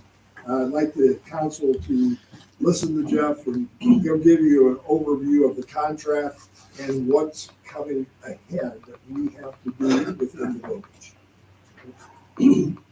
Good evening, I'm Jeff McMullen. Part of my speech, I had some dental work this afternoon and still can't deal with it. So if you can't understand what I say, just let me know. If you need more room, feel free to push that button. And you can I've use, never seen it pushed back that far. you can use the mic too if you want to. I'm good. Basically, Choice One was hired to help get you back in compliance with the EPA. And that started out with getting your NPDES permit with the EPA, general permit for a MS4 community, which is what Cleves is. And it's a general permit for the state. And the EPA, you haven't had a permit since 2013, 2014? Something like that. Yeah, something like that. So that was the first step in starting the process of getting into compliance. In this our contract here, I state what basically needs to happen. There is a stormwater management plan that needs to be developed, and it's basically step by step how to manage the stormwater. What happens when there's a large rain event? There has to be inspections done of all different outfalls to make sure everything is operating the way it's supposed to. There has to be a public education and outreach part of the program, where you're educating the residents on how to maintain stormwater on their properties, possibly rain barrels, or other items that you can do to help with runoff. There's also public involvement and participation. That could be a wide range of different things. Helping with cleanups at parks, or cleanups along the river, or things like that. Illicit discharge and detection and elimination. That's with illegal dumping of materials into the waterway, or any kind of companies or whatever illegally discharging hazardous material into the storm sewer system, things like that. Construction site storm water control program. Anytime there's any kind of construction, there has to be measures taken for the EPA for erosion control, controlling runoff, making sure that the calculations are done and the water leaving the site's no greater after it was developed than it was before. Those kind of things, that there's no inundation downstream causing problems. Post-construction stormwater management program. Again, that's just making sure that once the sites are complete, all the vegetation is reestablished. There's methods that are in place that again prevent inundation downstream from the development. And then the pollution prevention, good housekeeping for municipal operations. That could be like street sweeping, just groups going out picking up trash, that kind of thing. There's a whole list of things that go into this manual. And there's an annual reporting that's done based on the manual. So every year, I think April 1st, you have to report to the EPA what you did to address the items in your manual. And you say you did street sweeping once a month, or every other week, or something like that. You check the box basically for that report. Part of what Choice One is going to do is help establish that manual, help write the manual. But there are pieces that Choice One cannot do. For instance, the public education and outreach. That's something that the village will be required to do, set up a web page or something that there's links to help educate residents on how to handle something. What Choice One will do is, the minimum control measures 4 and 5, which are the construction site stormwater control program and post-construction stormwater management. Anytime there's a development, construction, we'll come out and we'll observe, make sure that the contractor's following the guidelines established in the manual. Is you using proper erosion control methods? Is you keeping the site clean? You know, if you got mud tracked out on the streets, you know, and getting with the contractor, making sure that he gets all that stuff cleaned up. That would be part of what we'll do. And then at the end of the construction, let's see, we'll be out there to make sure everything's buttoned up nice and continue to come out after large rain events, just to make sure that something doesn't happen with what they put in place. And once all vegetation is finally established, then the site's basically closed out from there. So those are the kind of things that Choice One will be doing. We started on the manual, and I got with Mr. Ray Hall and some different items that need to get addressed in the manual, and they kind of fell off from there. So we got maybe a quarter of the manual done at this point. So. When were you actually hired? Well, it was, my signature is in February of last year. Okay. But I don't think we actually got started until 2 months later. And I think it was August is when we got the EPA permit that established. So we have an EPA permit, correct? Yes. And we're not in violation, true statement? We're not compliant. We're not compliant, we're not in We're not in trouble with violation. anything right now, but, there's a report that needs to be done for this year, and EPA has surprisingly been lenient on us and, allowing us to take that time to, instead of, as you stated, providing a falsification, bogus report. Also, we'll take the time and get things together and then make a legitimate report based on the name. If I could expand on that, Jeff actually sat in a meeting with the EPA that came about of the conversations, because I found out about the April 1st deadline on March 18th and had no access to get into the report because you have to have an eBiz account. And it took a while to get that in place. And as a result of that, that's where my phone calls came in. And Jeff then came down and met. And we also spoke with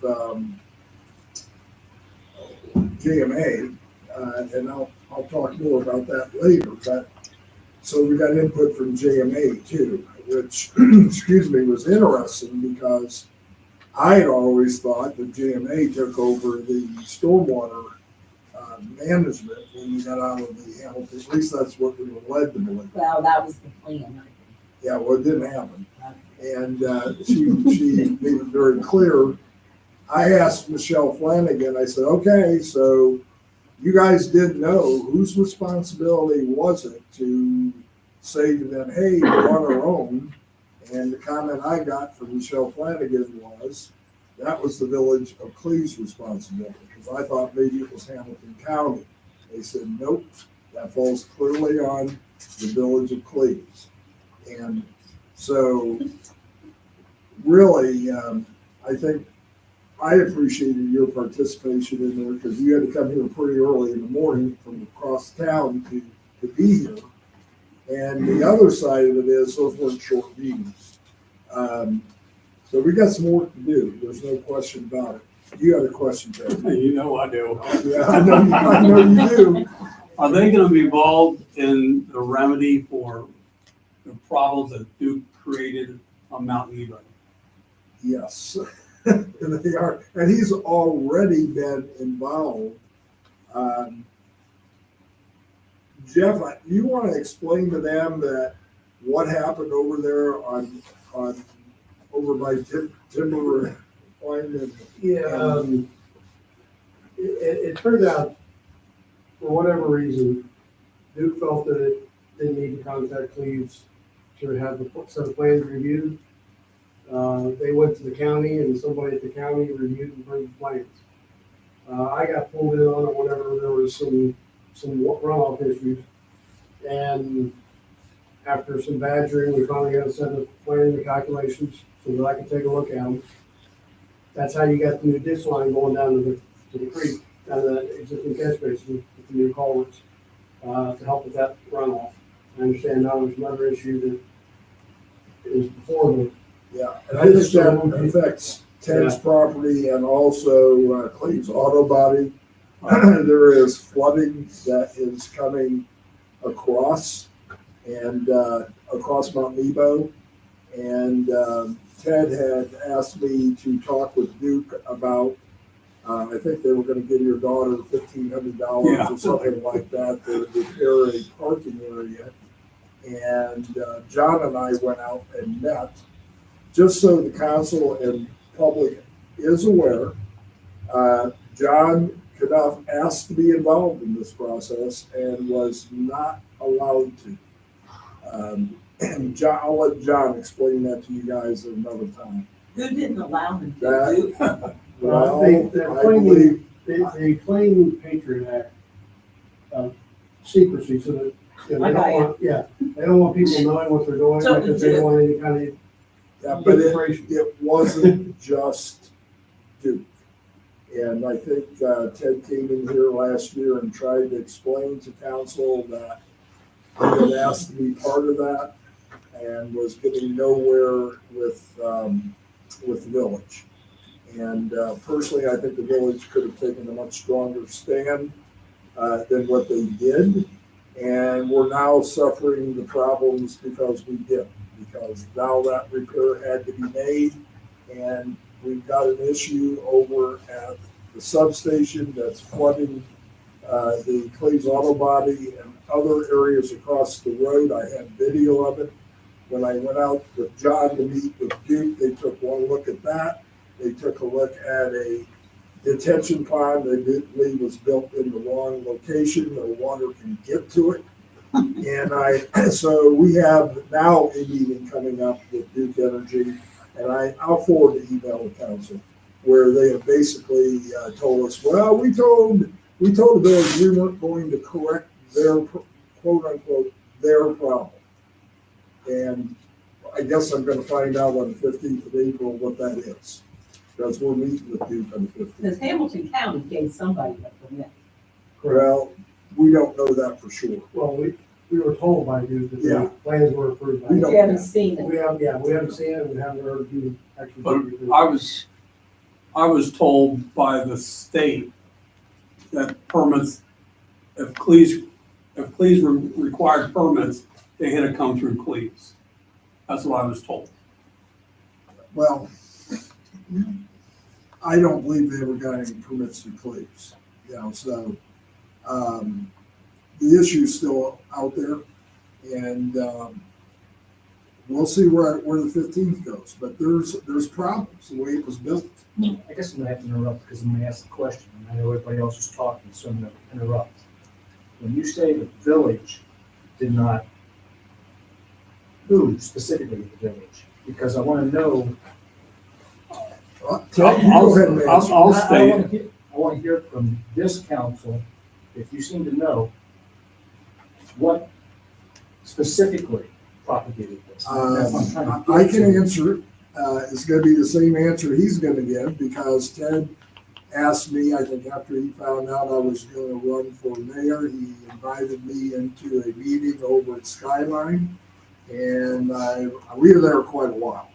And I sent emails to Mr. Ray Hall, I sent emails to Mayor Myers, and in support of involving him and other residents. And the answer constantly was no. We're not going to do that. I will say that Duke was no better, because I emailed Duke asking him why. And basically, they told me that they could do whatever they wanted to do, and the village of Cleves had no say, quote unquote. And I believe I had that in email writing. Now, what Mr. Ray Hall had on that, I can't speak to. That's all I'm trying to get to, is who specifically Cleves was kind of. That's the same two that. May I answer? Yeah. Go ahead. Sure. The mayor and Ray Hall both told me, no, I was not going to be involved in, I was not allowed to be involved in a meeting. And I felt I was being stonewalled by those two. Not council, because when I appeared in front of council, which you weren't here and Linda weren't here, it seemed that the faces that I got were complete surprise that we weren't involved in it, and then Cleves didn't know anything about it. And I'm sure, I believe in my heart, that council members knew absolutely nothing that was going on over there, where I think Ray Hall and the previous mayor did. And we're not telling people. Now, you said John Knuff asked to be involved. John asked. And they told him no too, right? That's correct. And I asked to involve John numerous times in my conversations with them, being that he was in charge of maintenance and streets. Well, Mike Rahal as the village administrator is technically the street commissioner. See, back That's when part we of had, it. well, back when we had a street commissioner, there was involvement. Right, but the And village there- administrator takes that role when they want to go. And that's what I'm trying to get to, is where, if we're going to put the nail on the head as to where the problem is occurring. That's all I'm trying to get to. Harry, I can provide you with emails if you would Yeah, like. I've got a ton of. Okay. No more, please. I got it all on a file. I'm sure you do. And all I'm trying to do is get crux of the problem. And, you know, again, I'm not trying to be dogmatic or inappropriate. There were certain mechanisms that we had in place, we Cleves, however dismantled it may well be, because when there were issues, that when somebody came to do a cut and fill, there were permits issued. And JMA was supposed to They did the review cut and those. fill and they did the fill and, yeah, the earth movement and. Correct. We had a special permit for it. And that has been circumvented. Well, that wasn't part of the stormwater. It may not well have been. That was a but different Duke- service they provided. What I'm trying to get to the point where is that Duke came in and did this under cloak and dagger, for whatever reasons, claiming patriot. You know, Cleves has the authority. We are an incorporation. They would have had to have gotten the permits, and they would have had to do their duty. Well, they weren't very, I don't know what they said to Mayor Myers or Mike Ray. I understand. And that's all. So they may very well have believed that they didn't have any say. As far as who told John he couldn't be involved, you're gonna have to ask John that. I don't know the, I didn't say, John, who said you couldn't do it? He just told me he was not allowed, and he brought up the issue of the detention basin and was told there's nothing you can do about it. I don't believe that to be, we don't have a recourse. I'm not arguing that. I'll just tell you that's what John told me.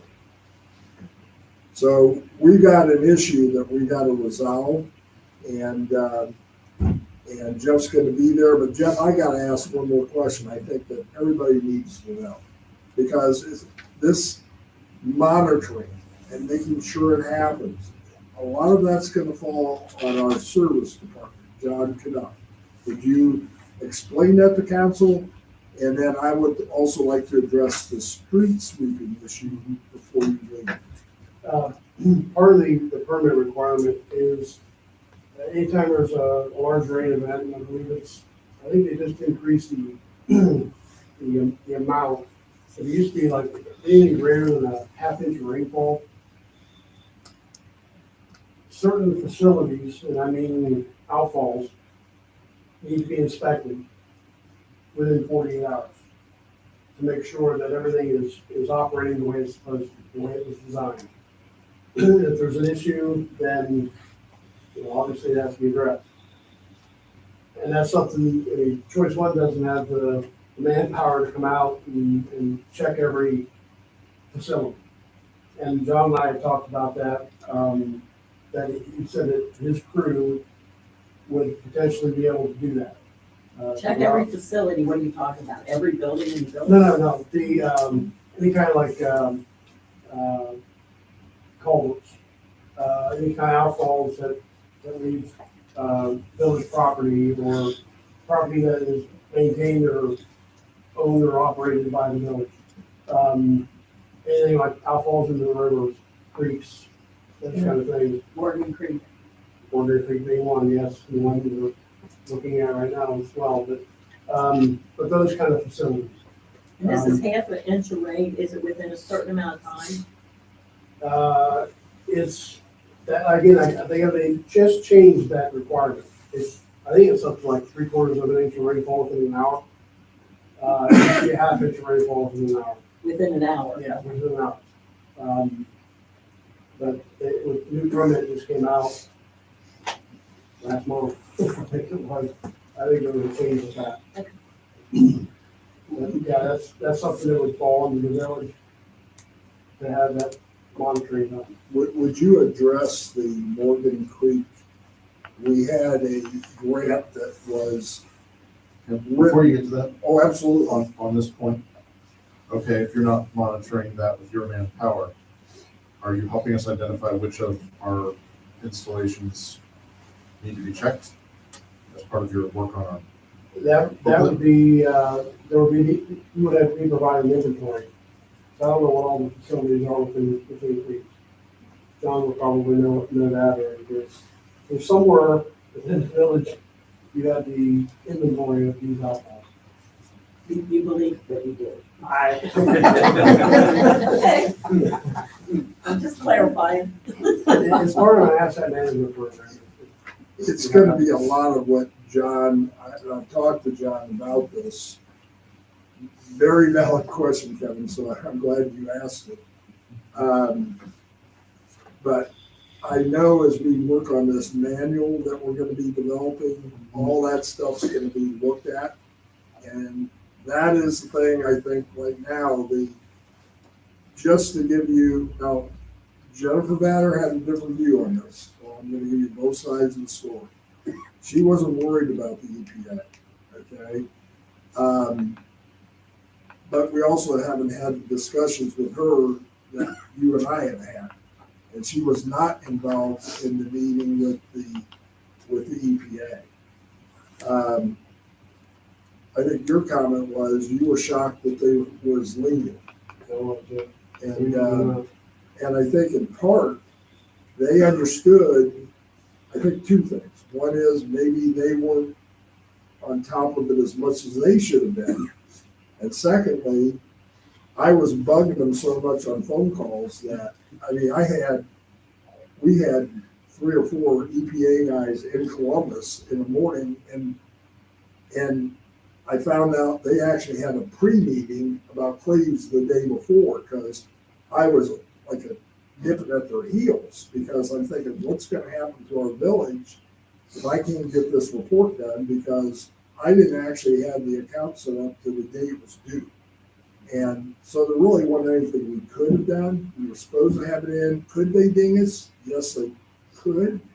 Now all I gotta do is give them a timeline of when we're gonna have this April 1st report ready for them. So they sort of gave us a special dispensation.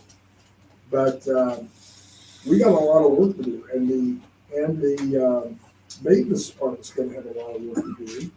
And just to give you an example, unknowing that this was even part of the stormwater, I had a conversation with John about sweeping our streets. And not knowing that it's supposed to be part of our plan. Just so you know, the village of Cleves streets have not been swept. They're supposed to have been swept. To do the village of Cleves is going to cost us $4,000 to do it one time. They had a contract to be done. We will have to have it contracted to be done. We'll have to verify that. Now, and that's every street in the village, correct? Tell me, every street that needs it in the village, mostly downtown and in your subdivision in particular. They'll get spots of Coleman Woods and over your area where it's needed. But those streets are overall in pretty good shape. If you go down our streets in the downtown area, they got a lot of debris in the streets and they're clogging up the catch basins. And that's all part of this stormwater thing that should have been going on in the village all along that wasn't going on in the village. So there's no question, John and I have had discussions, he's gonna be involved, but there could be additional costs. He may need more help to do what needs to be done. And part of those facilities are the catch basins and backing them out when they're, or full of leaves or junk or whatever. Well, you inspect them after the rain to see if they're doing the job right. And if it's And plugged if up, there's a blockage, you have to fix it. Right. What about, Which we used to do, by the way. Our maintenance department used to do that. what about coming to 50, on 50, those culverts and so forth that have a tendency to flood? Is that our responsibility or is that? I don't know that answer. We cut the grass. We cut their grass, but again, that's ODOT. yeah, I would think that would be the state route. Yeah, I think they reimburse us for 3 cuttings a year, the state does. Not so much cutting, is the filling up, because I think. No, I'm not talking, what I'm saying is we cut grass, is what I'm talking about. And it may fall under the county too, I don't know. Well, I know there's some letters coming from the EPA to me, but from Hamilton County, I just haven't received them yet. So. But weren't those, does anybody know if those culverts, they're like out in front of like Napa and down the ways, weren't those retrenched here as of late? Do you remember? I don't know that they're. The one at the end of the street here that goes under the highway over to Napa, when they redid the lines out here, yes, they cleaned that out on that particular one on the corner. But it's got this much silt in it right now. I just wonder what the responsibility is of those outfalls. You take tonight, what they're predicting as far as rain, and tomorrow,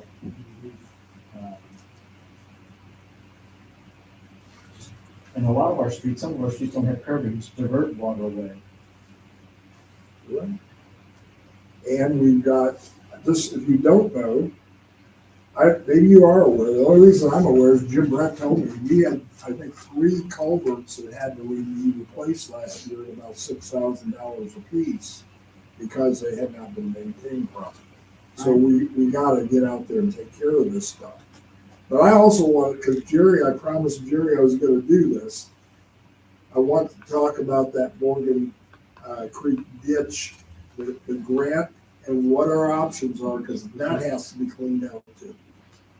Yeah, Hamilton County released some funds, ARPA funds, the COVID money, to help us with stormwater. It was like $3.5 million or something like that. And we put together an application, John and I took some pictures and wrote up a nice little report to send off to the county to get approved for this grant money. And it turned out they provided a email address that wasn't functioning.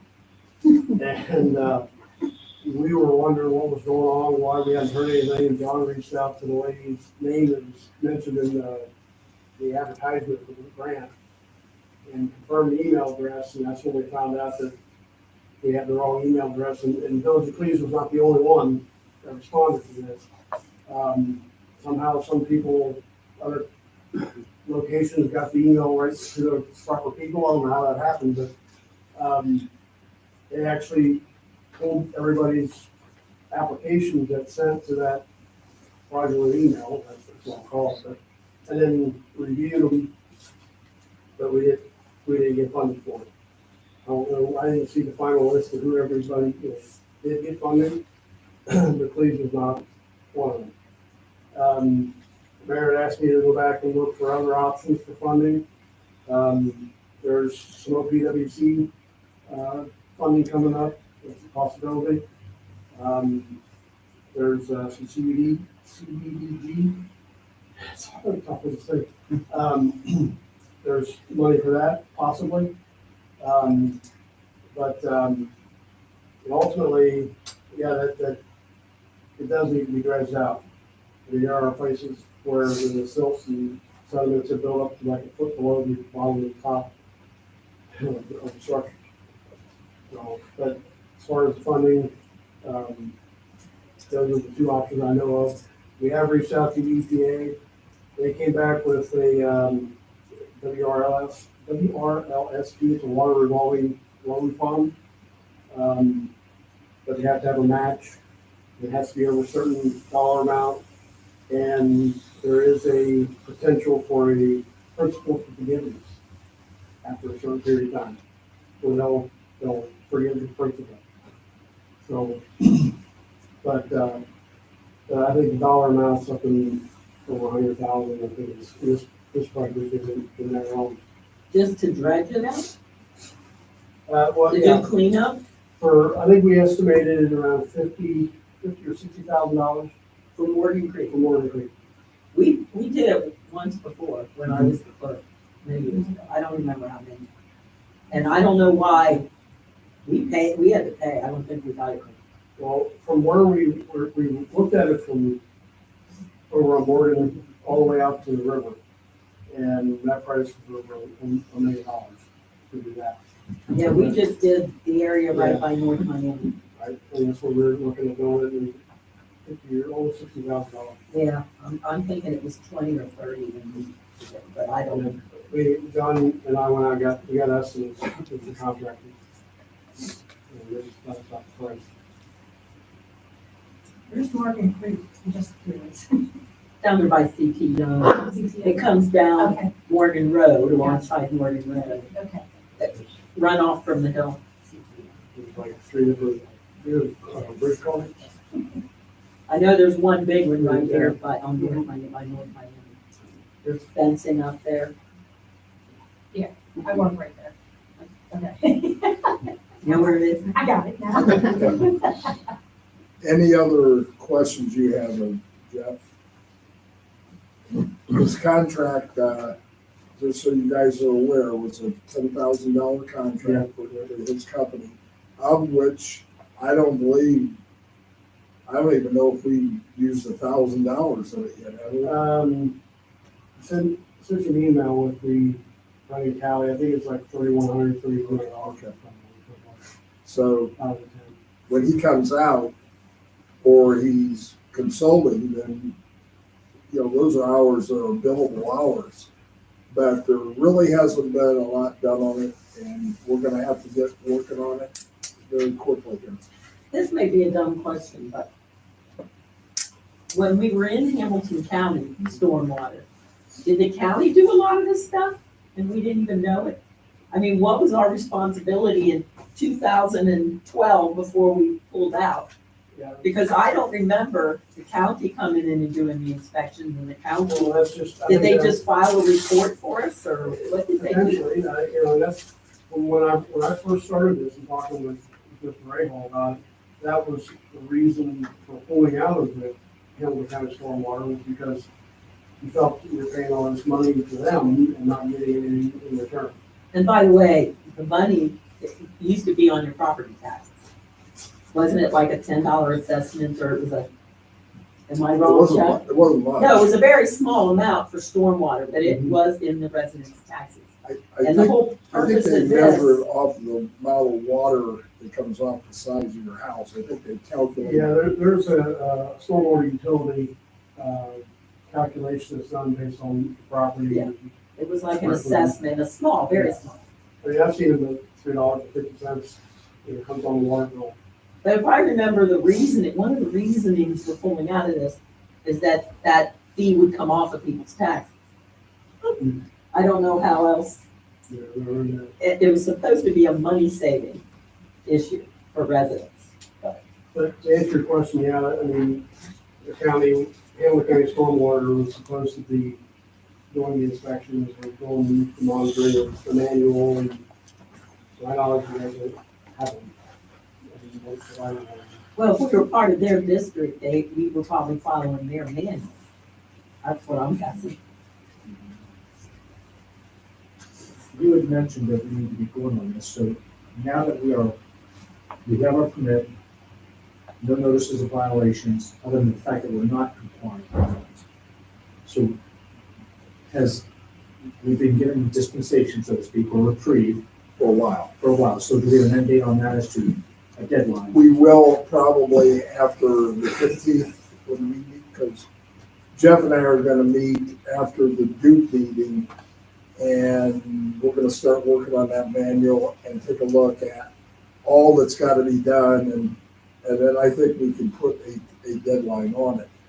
That's all the EPA is asking for us to do, and I can assure you that once I understand everything that has to be done, I'll make sure that stuff gets done. I'm not concerned about that. My question then to you is, do we have enough still here in the till to get done what we need to get done? Potentially. I don't want to say 100% sure. It'll be close. It'll be close, yeah. When I put the pricing together, it was to be able to make sure everything got done with the manual. But since then, we've been tapping into it for other things for storm. Then as Cleves, whoever, equip them to carry out the tasks that we're going to need. Well, I met with our website developer today, because one of the things he mentioned was the educational side of that. And she is working on making sure that is a highly visible part of our site. So once he and I are finished on the educational side, that'll be well, I'll make sure that's in there. We're already inadvertently doing the street sweep. There are grants in Hamilton County that deal with rain bills. So if we want to put that out there to our restaurant, you can actually get a free rain bill. So there's things that we can do and get in place. I just got to sit with him and understand. He's already sent me a lot of information, including what I asked him to do if you guys decide to go back to a water board at some point. As his company worked with water boards, and you sent me pretty extensive information. Yeah. Work with Montgomery County, Environmental Services, Warren County, Paramount County. There's Tri-Cities up in Dayton. I can't remember the city off the top of my head. I think Bandai is one of them. And they're like kind of like what these used to be. The water board of manage different municipalities, I guess you'd say. And we work with them all the time. But is the stormwater district a function of the water? Okay. No, but if you go back to old documents in Hamilton County, Eric Ring used his names on it. He was our street commissioner. Was that why? Yeah. Okay. I did not realize he was a street commissioner. Yeah, he was a street But commissioner. he's also So was John sent Booth for one. similar villages and that. So we don't have to reinvent the wheel. No. Yeah, so it's going to be manageable. My last question, I promise. Do we have the skill and talent then to do the monitoring of this? That's to be determined. I can't really answer that. I think once I understand everything's in there, then John and I'll sit down, and if we don't have it, we'll be back to council. There are training courses, certifications that you can get for MS4 communities, for inspections, maintenance, monitoring, those kind of things that John or somebody else could possibly get. They're not difficult to obtain. Are you a principal with Choice One? No, I'm just project engineer. He's one of the guys. There's about 80 of us. We're full service engineer firm, survey, civil site design, public. So this contract that you have with the village, how long was it for? There was no end date. So it was $10,000, and when it disappeared, then we Right. got to renew something. Exactly. That's Per hour. Okay. We didn't want to put an end date on it because we didn't know what all we were going to get involved with at the time. So it was like, okay, we'll set That's it fine. not to exceed X, and then when we start to exceed X, then we'll revisit. So it's a firm fixed fee. Yeah. Until it runs out. Then it's got to be renewed. That's gonna be good. Okay, thank you. Any other questions for council? How about the audience out there? Thank you very much. Have a safe trip home. Appreciate it. Thanks for your time, appreciate it. Okay, at this time,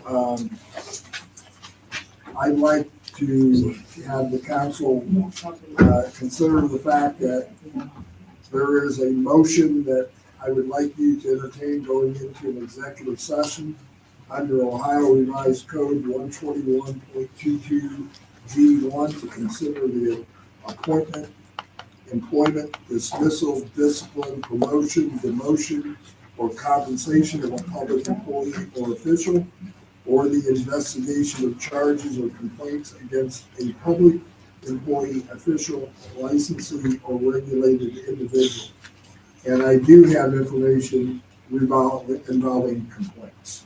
So I would like to have a motion to go into executive session, and I will share that information for the public, so you know that we will come back into an open session, but we're taking no action tonight. So there's not going to be any type of decision at all, because this is more of an informational meeting that the council needs to be aware of.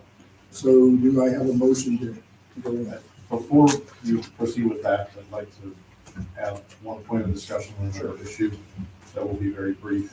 Okay. Sorry that it's not on the agenda, I didn't advise people, but, and I'm not looking for any motions or votes because Jerry's not here, it's important, but somehow we neglected to discuss replacing our village administrator. That's currently the structure of our government. It's not something we can just idle on. So, I mean, if it's something that we needed to vote on, or I don't know if it was fully considered in our previous discussions.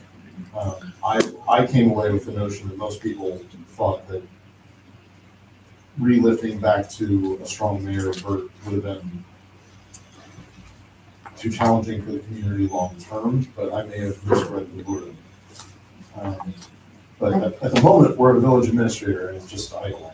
So No, we need to have probably a understand. special meeting in council. I don't think that's an issue that we can hash out on a night when we have all that other business going on. It's too important. So I think we need to have a special session in council.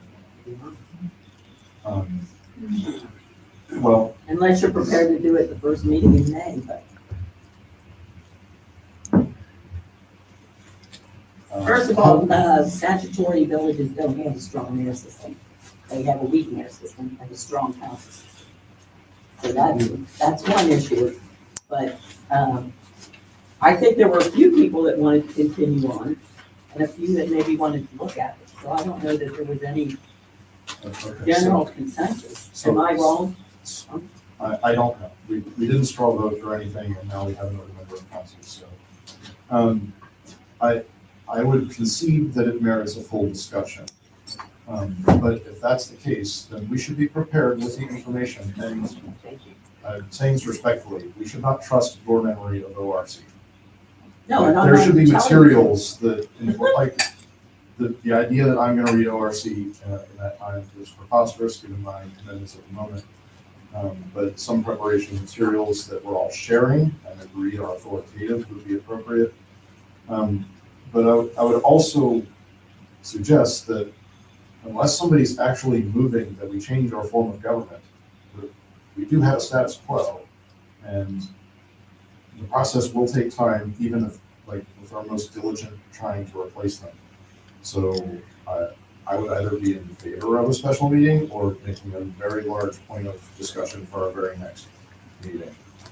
So I guess that's what I'm asking for, is that really be the agenda for next time, if it's slated for our next council meeting. Well, and one of my issues was that when they instigated a village administrator, it was back before I left, 2015.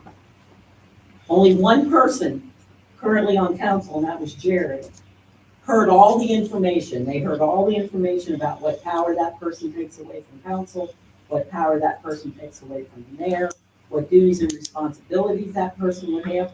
So there's 5 of us sitting right here that never heard any of that discussion. So before we automatically assume, because we had a police department when that issue was discussed, you don't have that anymore. So you don't have a police department to supervise. Things have changed in 8 years. I'm not saying necessarily that we shouldn't have one, but I want to have all facts before I make that decision. I don't just want to assume what information I didn't get 8 years ago. So all I really want, I don't have any knowledge of the ORC, I'm not an attorney, but I would like our attorney to fill us in like they did, like Frank Heil did to the council 8 years ago, that said, because we are dealing with a lot of events and problems right now that stemmed from 8 years of having a village administrator. So I think it's definitely worth evaluating that, because it's costly, it costs us money, and just see whether or not, do we have full-time, do we have part-time? I mean, there's other issues that can be. That said, we have an administrator that was given full reign without informing council whatsoever.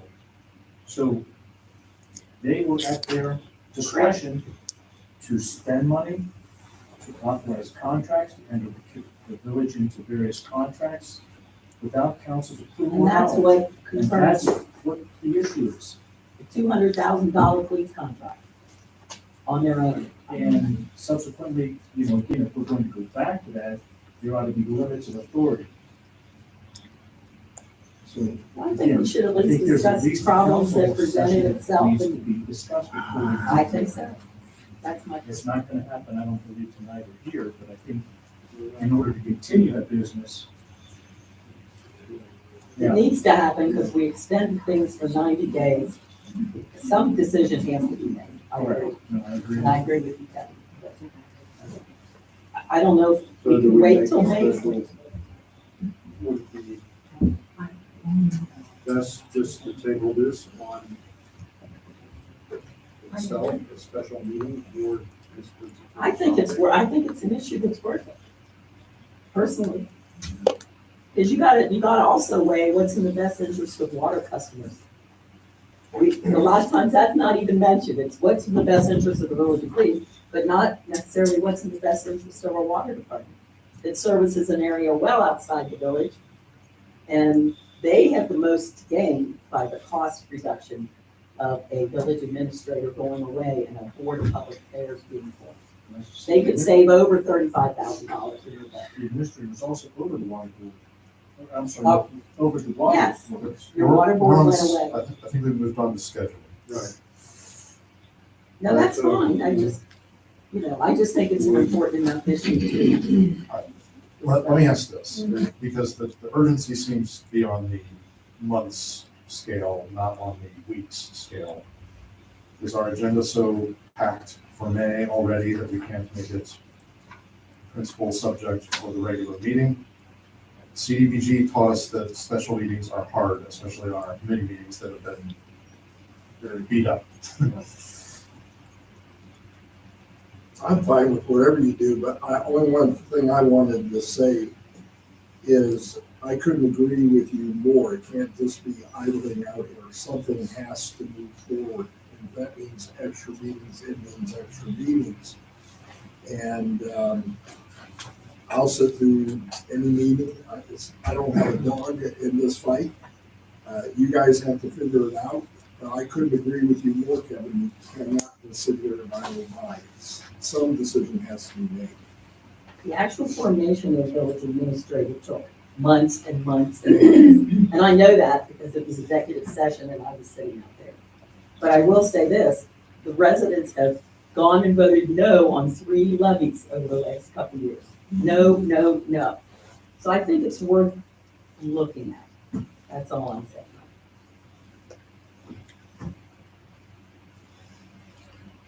I say we try to do it the next meeting.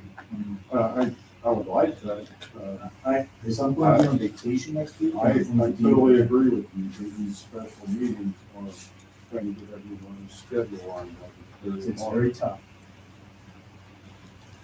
Is there, But not knowing the agenda, I think the other agenda items can hold. I don't know there's anything that critical. I think the critical stuff that you guys just heard, and what you'll probably hear in executive session.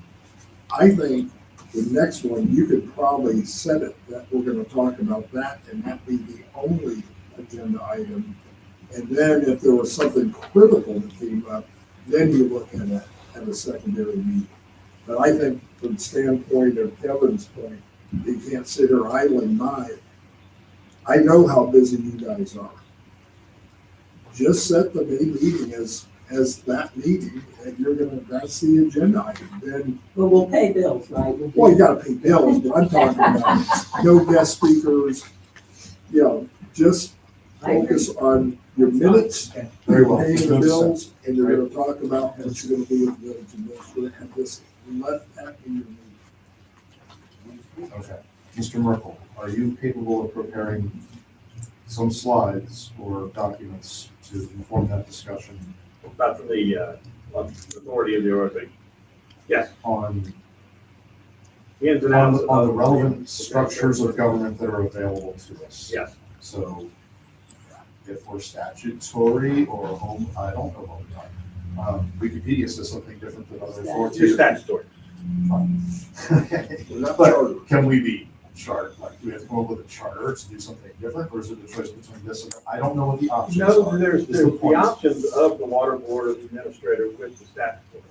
But you have to come up with an entire charter to be, obviously, a different type of government. Okay. And that's a lot. And on these points of the authority of each stakeholder here, you've provided something that clarifies each of those roles. What does the mayor do? What does the new village administrator? What does the council do in each of these two systems that would be an issue? Yeah, the council could regulate what the administrator did, or any official of the village of the legislative authority presents. I mean, you can restrict that, that's more up to council. Well, so what I'm imagining is that there would be certain things that are specified, maybe even just as a default for an administrator. Yes, there are certain things that And they there are may be things that supposed we to do. did specify that we sure have a hard time finding our documents from previous laws passed. So whatever we did at the time would be a relevant piece of that package, I think. Okay. Yes. And in that time frame is reasonable. Any other questions out here? So I'm gonna go back to, I'd like to have a motion to go into executive session. Motion to go into executive session. Second by Mr. Williams. Any further discussion? We can call the roll, please. Mr. Burns. Yes. Mr. Walters. Yes. Ms. Bolton. Yes. Mr. Williams. Yes. Ms. Jennings. Yes. Yep, cut it. Thank you very much for attending tonight. Got it. I wish I